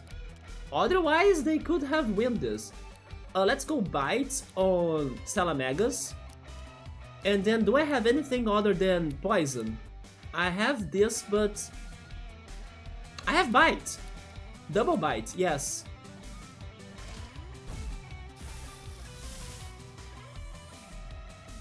Haven't I ordered him to go... Yeah, I'm getting intercepted. I wanted to hit Salamagas, but somehow he intercepted the hit, right? How's the fight going? Have I won yet? Of course not, Zed. Now he brought... What is that? It's a superhero moth? Yeah, he's the Astro type leader then. And then he has been intercepting every hit I do, right? Well, right now I can only go for Smack. I can try healing my Snake, but I think I will switch. Let's go Electric. Although he's going to intercept everything, he's going to intercept my electricity too, right? I can't go for Salamagas. But he's still poisoned thanks to our Toxic Stabs. Let's go for Bite so we can heal. And what can you do besides electricity? Wind? Or create air walls? Air walls would be good actually. Because it's strong against fire. So let's protect our evolved Hopskin that I still don't remember his name.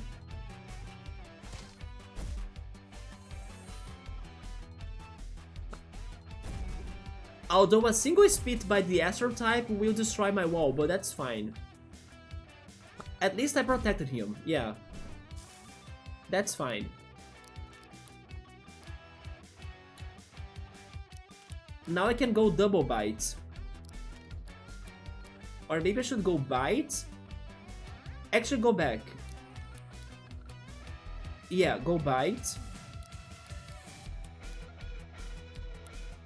And try once again the air wall.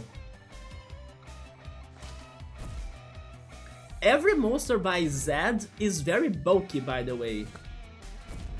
They have a lot of melee defense. Yeah, the air wall is at least protecting my evolved Hopskin. By the way, we can fuse! What am I doing? Arn and Caleb's hearts act as one. What is this going to become though? Let's see it.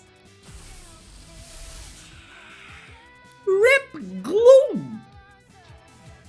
Where is Shield Mode to see this?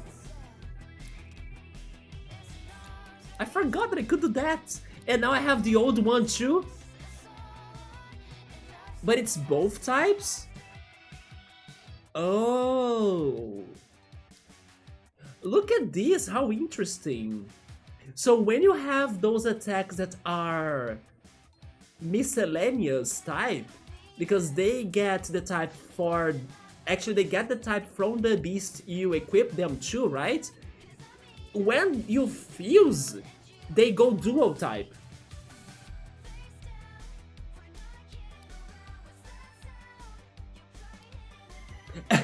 This is really like Professor Layton now, even more, right, X5? Yeah, so this is actually not that great because of the freaking Astro type. Wait, no,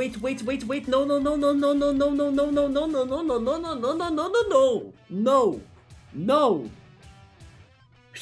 Rewind my brain again, come on. For like the 10th time this string, I think it was at least on this string, I need to remind myself that Astro types, I love how I will be like at last episode of this game and I'll be forgetting myself about this, right? I'll be need to remind myself over this until the end of this game.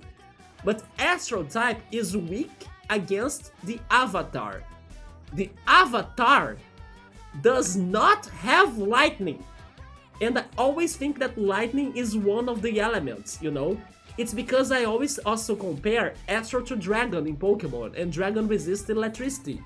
No! These attacks are good! He has nothing to do about electricity here. He is not... I mean, I'm not the Avatar. So I can go for this. And hopefully it will also get the Salamegas.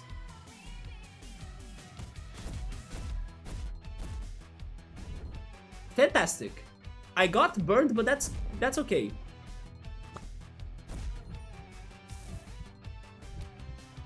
What can I do now? I have 5 APs. I can do it again. There we go. Professor Layton. They got Professor Layton.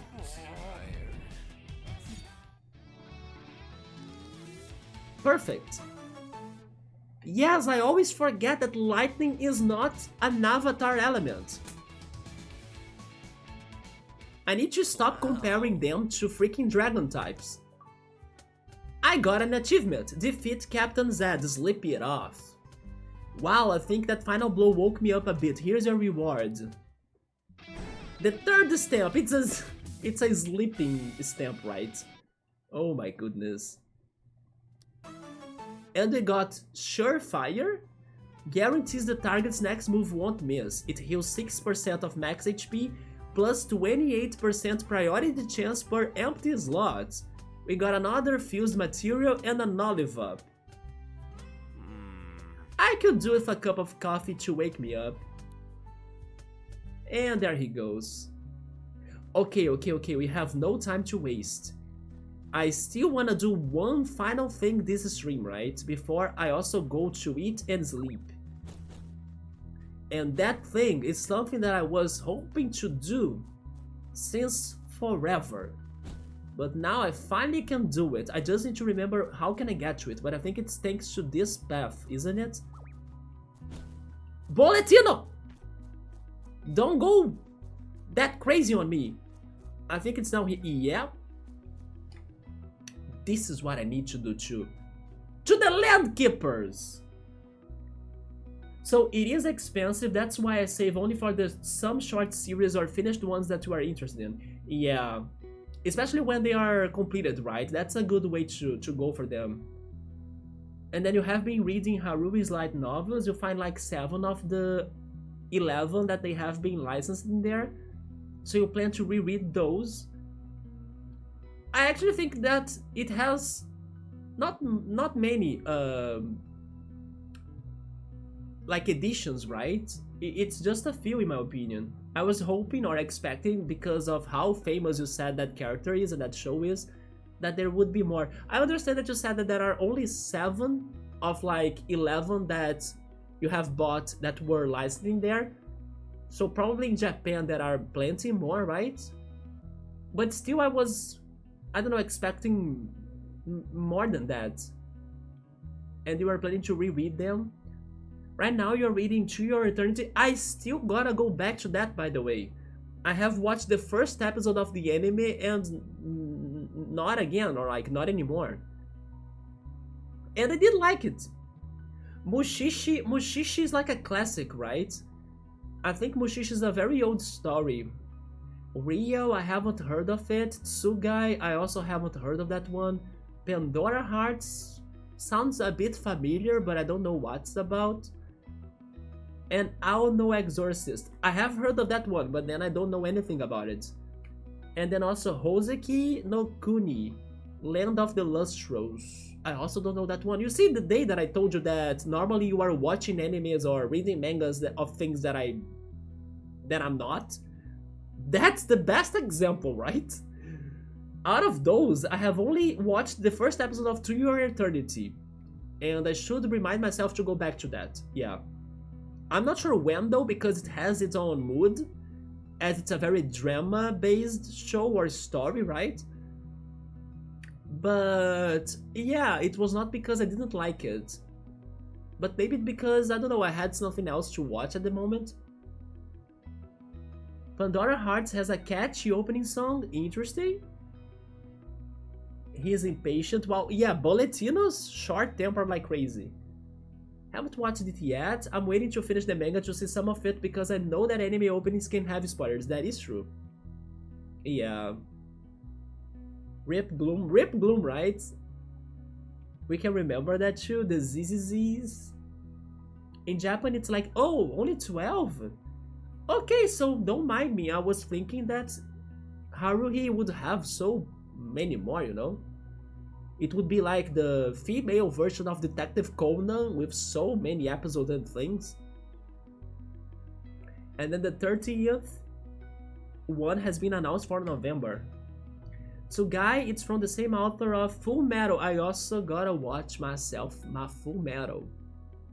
Mushishi is a really old one. Yes, I have heard of that since forever. The ones that I want to watch or check out, and it's been like a classic, is Samurai Champloo, right? It's not shampoo, isn't it? Let me confirm it. Samurai Champloo? Champloo, yes, I said it right. It's not shampoo. Have you heard of that one, X5 or Yoda? Oh my god, hey Death Dog, what's up, man? How's it going? It's been like a minute, hasn't it? How's it going, man? I hope you have been doing great.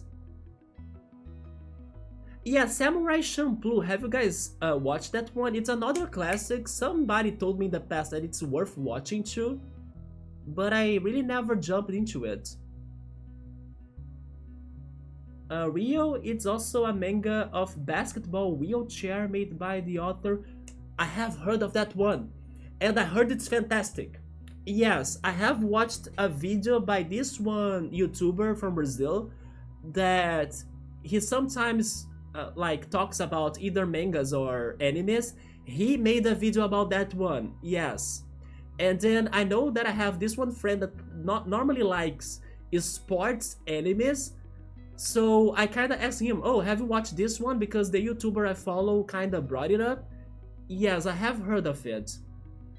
And I think it is very good from what he said. You have heard of Samurai Champloo? Yes, it's one that's been forever in my backlog of animes, but I never really jumped into it. Yoda also has never watched it, only watched clips of it. You have been doing good, man, there we go. Yeah, I was out or off for like more than a year, right? It was 1 year and 2 months. I was pretty much doing real life stuff or focused in that.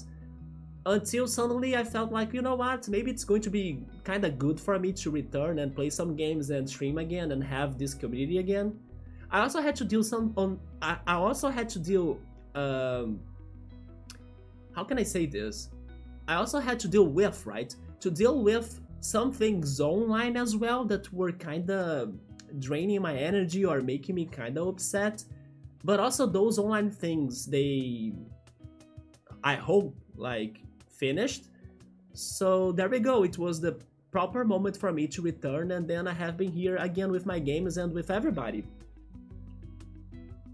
You haven't been much on Twitch lately? Honestly, man, kinda lots of people have been like that. I was like that too, and I was even surprised that It's Too Early showed up like in the beginning of the stream today. It's been forever since I last have seen him, and I was even thinking he was taking a break.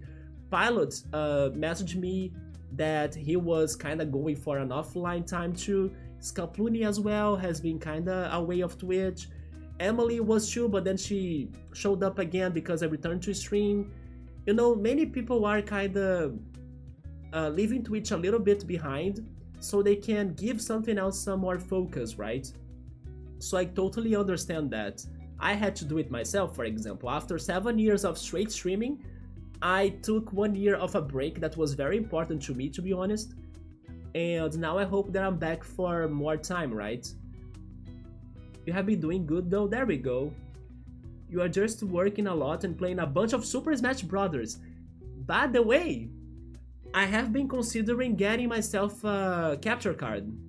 And in case that does happen, maybe you can beat me in Smash Brothers. Because I don't think I will beat you at all, right? But I do have some plans of getting a capture card soon. and my friend has already told me that he would give me assistance to like buy it and even maybe set it up in here. So yeah, I'm planning to do something about my Switch and maybe bring my Switch games to the channel, and then maybe we could have some Smash Brothers someday. Even though again I know I won't win against you or even against Nubble, right? The other Smash Brothers player in the community. But it's for the fun, so that works. Regarding Smash though, it's been forever since I played that. Yeah, the other game that I was playing on the Switch, or when I go for my Switch to play something in there, it is normally Breath of the Wild. And that game is really what people say, it's really fantastic. Samurai Champloo is pretty interesting. Have you watched it, Bookmark? Pretty cool style. I think I like the Cowboy Bebop style. Regarding Cowboy Bebop, I could not finish watching it. While we talk, let me start this mission, or I won't finish the stream soon, right? Let's go for the Landkeepers Association. There we go. Hey! Well, let's beat those two now. But yeah, Cowboy Bebop, I know people say it's very great and everything, but I think it has a very slow vibe, or a slow pace, and also, I don't know, the plot is taking too long to really hook me up on it. And yeah, I kind of was watching it but not feeling it, you know? So I could say that I kind of dropped it. Not because I'm not curious to see how it ends, or how by watching it I could understand why people love it so much. I am curious about that, but at the same time the experience itself wasn't what I was expecting or hoping, because I think it's a very slow going show and the plot is there, but also it's kind of bland. It's not hooking me up, you know? It's not that exciting either. Try and do to my local tournaments every week. You are taking... Wait, local tournaments? Having an in real life community that's as weirdly obsessed with your favorite game had been awesome. You know what? Here in my city, there is a community too of Smash Brothers, and especially in Rio, right? Rio has even a bigger community. I have met them a couple of times in some nerd or gaming events, but then it was more towards the times of Smash Brothers for the 3DS and for the Wii U. Yeah, once the Switch was released, I haven't heard of them that much though, or I haven't been to their events right anymore. But I used it to be very casual, of course. I went to those tournaments, but not really looking forward to win, as people do play those games, or they play Smash Brothers very well. But there we go, I'm happy to hear you have met the community at your local place. But then again, I don't know if I would be able to go there to your local tournament, right? Yeah, it's very slow, Cowboy Bebop. You should at least watch the ending, it's very shocking. You saying that makes me wanna go back to that. Yeah. You know, another show that gives me the same vibes as Cowboy Bebop, not because it's any bad or good, right? It's just because it's slow going, so it is hard for me to keep on going on it. I'm talking about Rurouni Kenshin, or Samurai X, right?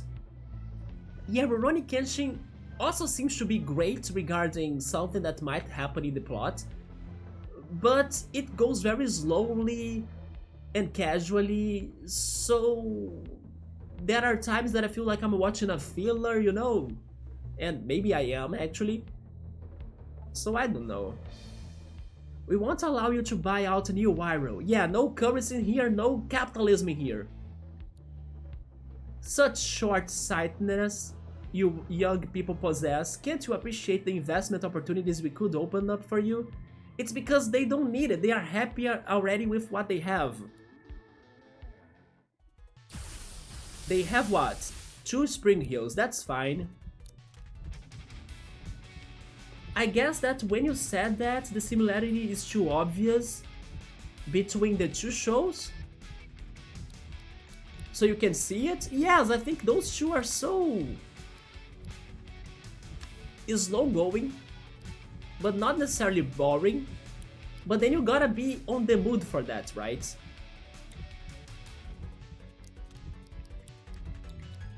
So it's hard to keep it up, especially if it is very long, like a long show. But at least you were saying that Cowboy Bebop is worth.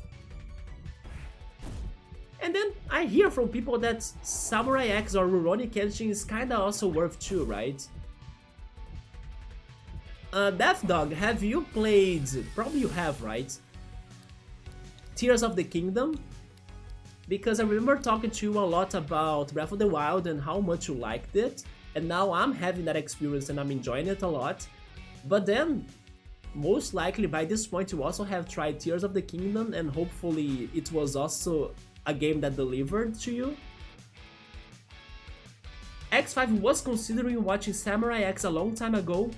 Once it was on Netflix, that's how I started watching it. And actually as a kid, Cartoon Network used to air it during the Toonami. I don't know if Toonami was a thing in other countries, but it was how they called their anime section for their schedule, right? Toonami. Yeah, Samurai X was there, I think before Dragon Ball, if I'm not mistaken, and after Pokemon. But I never could really get into it at first as a kid, although I always loved the ending tracks, or the endings, right? The first ending that has a song called Tactics, it's such a good song. And then later on there is an ending called It's Gonna Rain. It's another banger in my opinion. So I remember that I used to not watch Samurai X Rurouni Kenshin as a kid, but every time it was like finishing the episode, I changed my channel to get to the endings. The openings, they never really got to me. Maybe I should pay more attention to them or hear them again after so long. But the endings, I used to love them so much. But yeah, then I started watching it on Netflix, and I got to the conclusion that they were very cozy shows, or at least Rurouni Kenshin was like a very cozy show. So I used to like leave it being airing on TV while I was doing something else, like, oh, I'm doing some chores in here, or I'm like playing Pokemon Go or something. You know, it's one of those shows that you leave it on the background, because normally it is about like a simple story with a simple conclusion, kinda like a filler, like I was saying, but not necessarily always. And it's because of its rhythm, it's like very slow going. So I had that feeling that nothing really was happening. But then again, it was not that bad, it's just that I would rather watch something more dynamic, maybe. Oh, Death Dog still hasn't played Tears of the Kingdom, man. Okay. There was a situation about you used to get your brother's Breath of the Wild as well, or something around those lines, wasn't it? Maybe that's also why you haven't started Tears of the Kingdom or something. I remember a situation about those lines, either his cartridge or his Switch at first. But X5, give it a shot. It is one cozy show, so you gotta have that one mindset for it, right? But eventually I'm guessing it's going to get more serious. I was just waiting for that to happen though. Then the author did a thing that is unforgivable. Let me know the gossip. What did the author do? For Kenshin, there is live action movie that's fast-paced for obvious reasons. Okay. Yeah, but then does it really capture the plot of it well? Because sometimes live actions, they, you know, skip everything, create all sorts of things, and then it has nothing to do with the original work. It is going to be that heavy, man? Okay. But Death Dog surely will play it at some point, but honestly, I don't like... You didn't like Breath of the Wild as much as you did when it first came out? and then you were kind of disappointed that Tears of the Kingdom looked a lot like just more Breath of the Wild instead of being something that felt more new. Regarding that, I'm not sure what to say because I mean, I think it's a little bit like Majora's Mask and Ocarina of Time situation, that they use the same assets but different stories. Yeah, I think the vibes of Tears of the Kingdom might be different than Breath of the Wild. About that, I think I'm positive. Especially because Tears of the Kingdom does have a somewhat darker vibe to it, at least from what I have seen from it so far. Also, the mechanics will be a little bit different too, as you can also go either to the sky or underground to do some dungeons and stuff, towards the building mechanics, right? So there are some differences that make them more separate. But I kind of understand what you're saying, because they are still, the same idea of like open world exploration with 3D graphics and all. Maybe what you really need before jumping into Tears of the Kingdom is like a refreshing game or a refreshing Zelda that could like change your mindset a little bit for you to rest from that before you go for it. And maybe the game that you should be playing next then is Echoes of Wisdom, right? The next Zelda game. Do you have any opinions on that since then?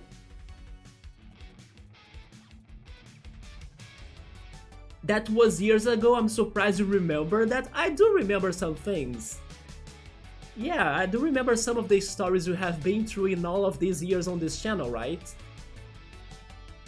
Yeah, I remember that situation because I used to ask you a lot, like, how is Breath of the Wild going? And then I couldn't play it myself, but now I can! So, yeah. You did originally play Breath of the Wild on your brother's Switch, but then you bought your own Switch, yeah. And then you have been playing Smash Brothers a lot. My memory is good for some, I don't know, specific things about people, but if you ask me like hard details about the games I have played, then I may have forgotten it, right? Yeah. I'm glad that I got it right though, yeah. But then I'm now hoping you can get Echoes of Wisdom, and I'm also hoping you might be liking what you have been seeing so far. To keep it short, basically the author was caught red-handed with some compromising material involving minors in his possession. The police was looking for the author of that material and ended up catching the author of Samurai X as one of the clients?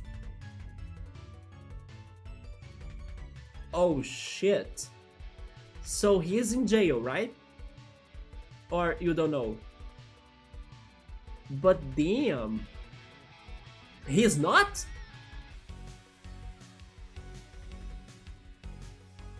Hello? The movies captured the main plot well, though missing some characters' development from other less important episodes. Yeah, the movie cannot be complete, right? But at least they did a good job. And then Death Dog is liking how it's looking like. At first, I was a little bit like...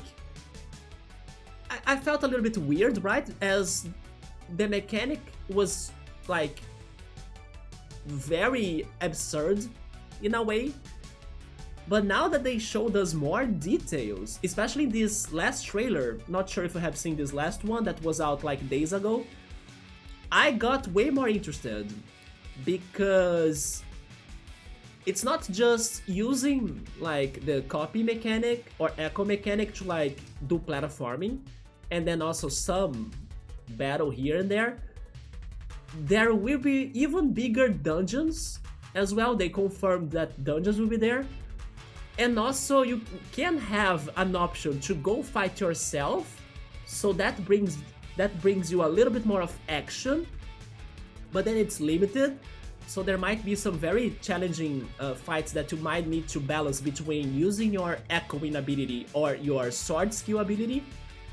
And plus, although I don't think they really needed to show us that, the very last seconds of the last trailer was mind-blowing to me. Like, what? I have never thought this could be happening in a Zelda game in my life. Again, I would rather prefer, like, I would rather see that myself in the game itself, not in the trailer. But since it was in the trailer, that really got my attention, because I never considered that as a possibility. So yeah, that was a shock. I think he just paid some fines. Those weren't a serious crime in Japan back then, so it was like a long time ago. In Japan, possession of that compromising material entails imprisonment for up to 1 year and a fine up to 1 million yen, about $8,800, if found guilty. He probably had that money, right?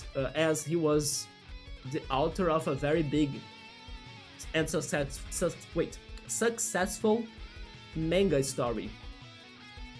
Yeah.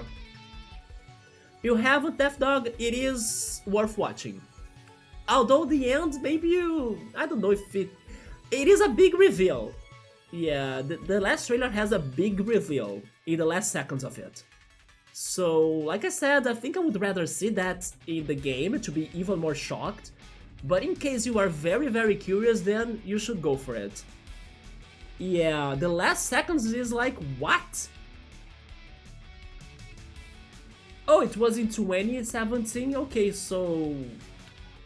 7 years ago. They found him with hundreds of DVDs with...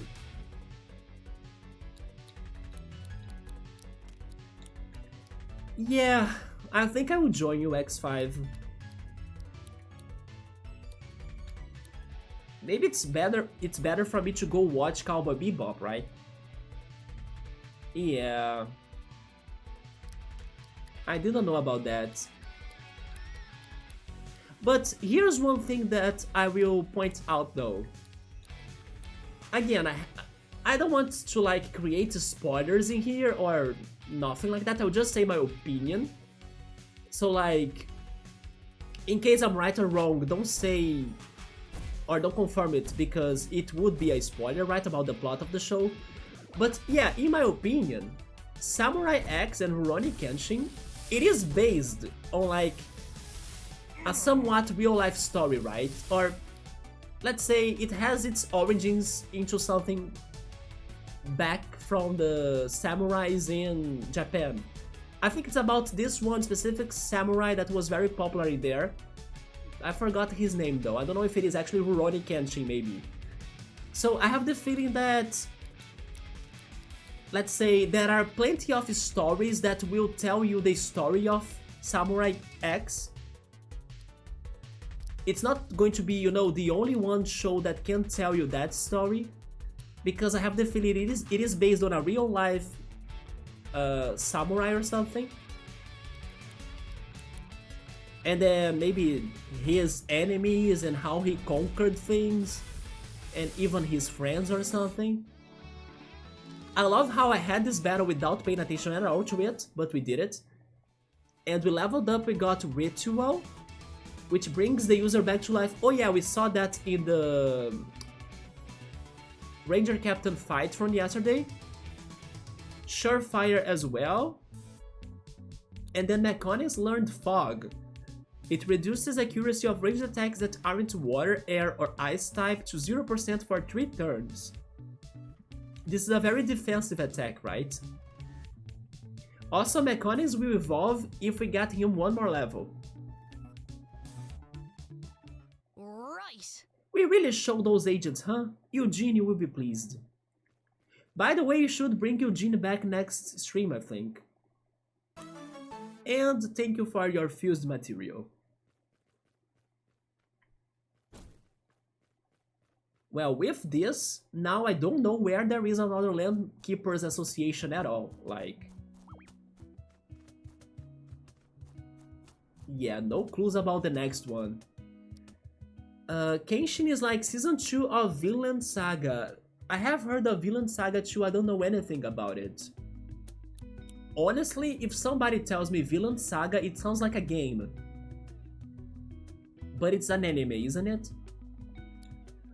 Okay, now that we have done all of those things, but one thing though, we haven't checked the magic crab and if he's protecting a station, but I want to do that tonight. I think I will end it in here. But before ending it, let me go back to Harbourtown. Yes. Eugene is in here. Let's just... Wait, who do you have as a partner now? Is it Decibel? It was not Decibel. Give her our Dogo. And then bring Eugene with us.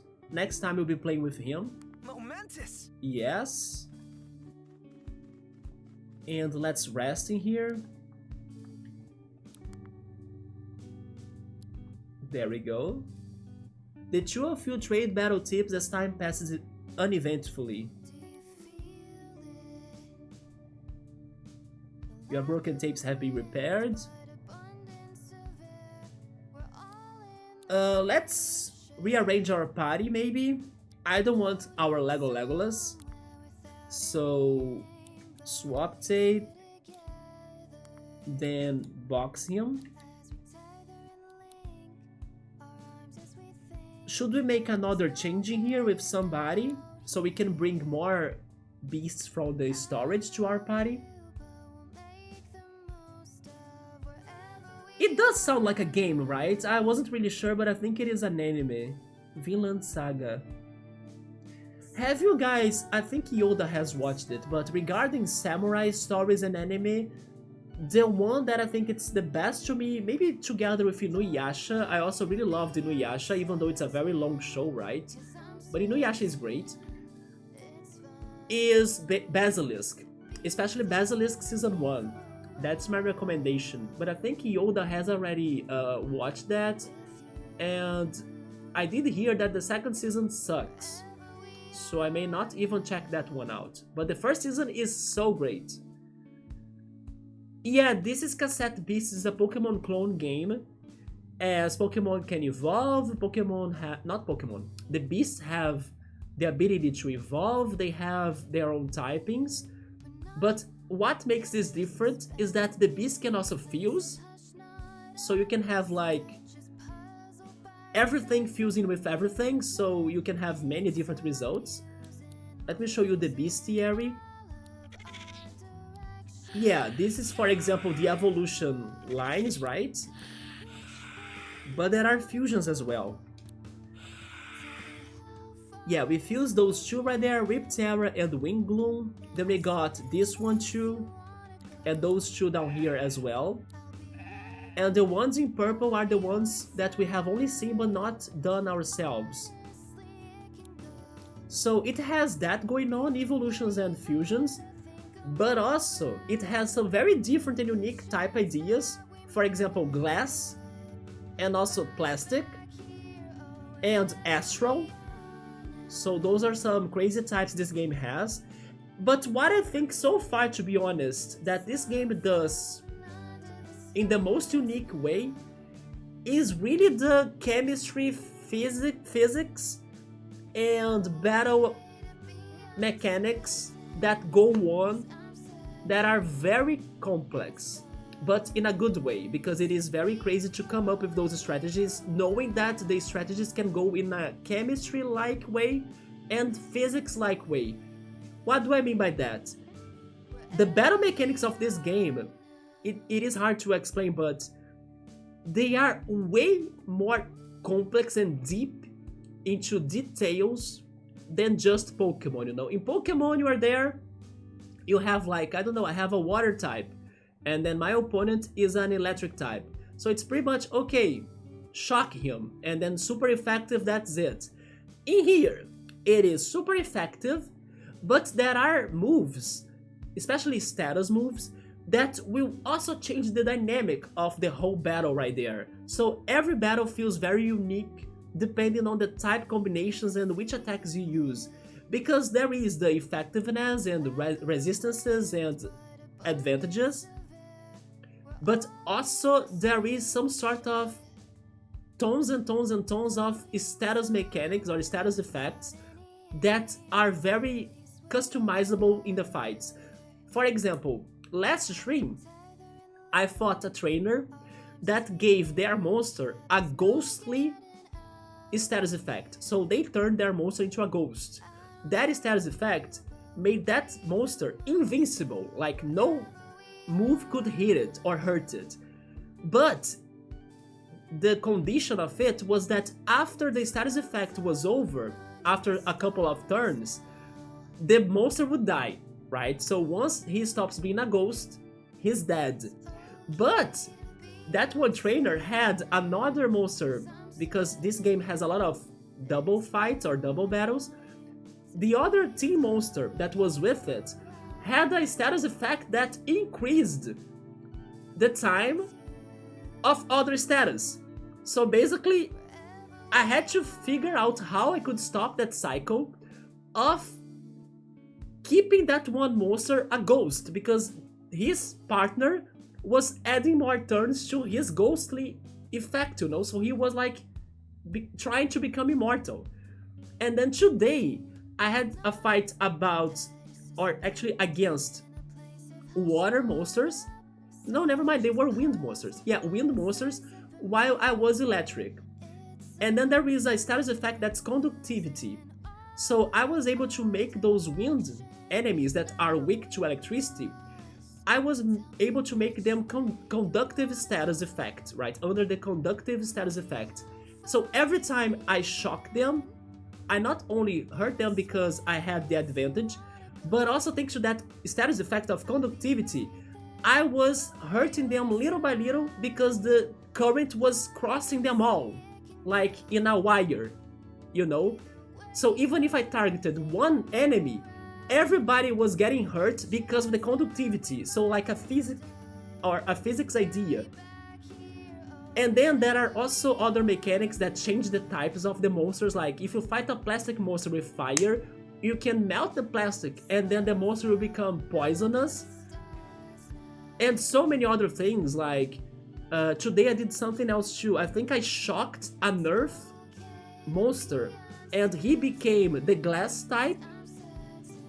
So it has this dynamic that changes the typing of the attacks, the status effects, there are many status effects, and that makes this game very interesting to understand, but at the same time very hard to like know everything.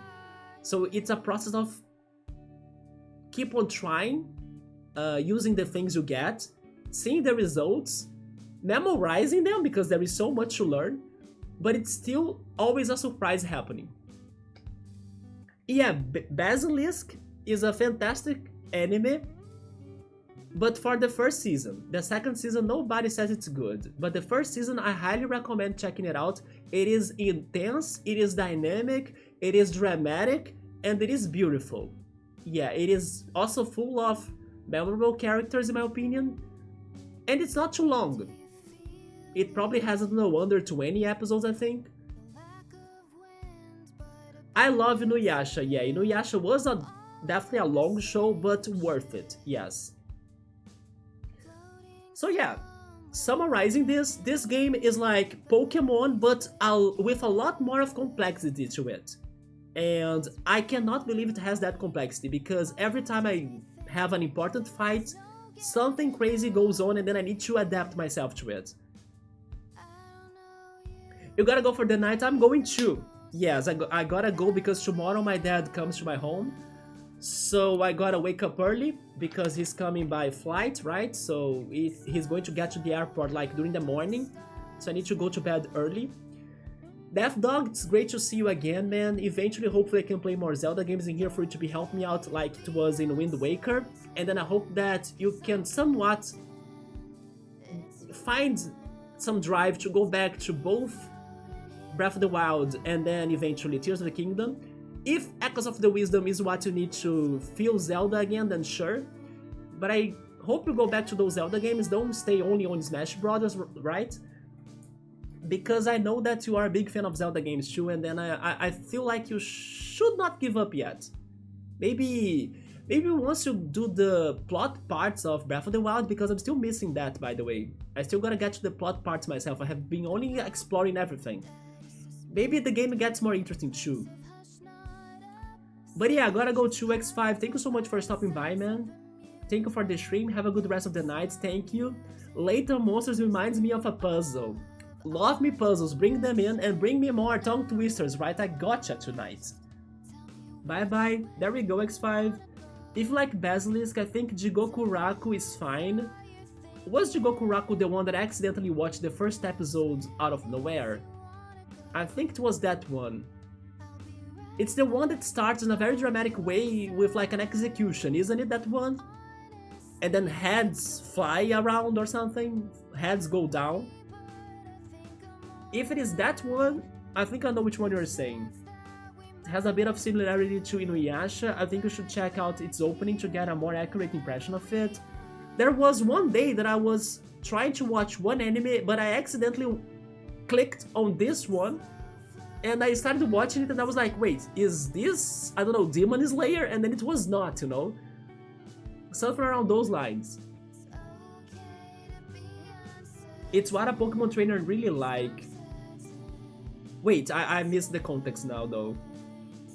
Thank you so much, Death Dog. I'm glad that you are back and then you enjoyed the stream. I'm also happy that I'm back too, hopefully with, like, for more years, and then I can keep up the energy going, although I need to rest and sleep better. That's why I'm ending the stream right now. No, I really appreciate it, man. Thank you so much for stopping by. Smash is the only game you play now though? Okay. Maybe it needs a bit more variety. I think so too, yeah. Hopefully Echoes of Wisdom comes to change you a little bit more, right? That part is relevant for several episodes but not the main plot. So did I get the anime right? Because I remember like starting one episode thinking it was another anime, but it was this one, and then I saw heads flying by right in the beginning of the first minutes of the anime. But Yoda, I do think that people recommend me that one. Yes, I did hear great things about it. And in the meantime, there is my friend like kinda charging me for the promise we have made, because I told him that, hey, you gotta watch Summertime Render, it's so fantastic. And then he was like, okay, I will watch that, but you gotta start watching One Piece because One Piece is so fantastic. And then in the end, he watched Summertime Render, but I have only watched 6 or 7 episodes of One Piece so far. So I still gotta watch the other, not the 1,000 ones, right? I mean the first arc. So I gotta get to like episode 44, 40 something, so I can complete that one promise I have made, right? So he's still like pressuring me to go back to One Piece and everything. And then he says that, oh, once you're done with the first arc, then you'll know for sure if you like the rest or not. But he really thinks that I will be convinced enough to keep on going after the first arc. I have my doubts. But I will eventually, hopefully soon, do finish watching the first arc. Check out the opening for now, the song is cool at least. I gotta check the opening for Jigoku Raku and also, what was the other one? X5 was reading it, right? Let me write this in here. Jigoku Kuraku opening. What was the other one you said that I should check as well? And then X5 was like, oh no, but it can have spoilers.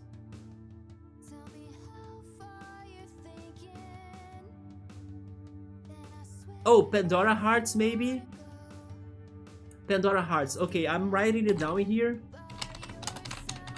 By the next stream, most likely on Tuesday or Wednesday, I will have already watched those or heard those, and then I will tell you what I think, Yoda.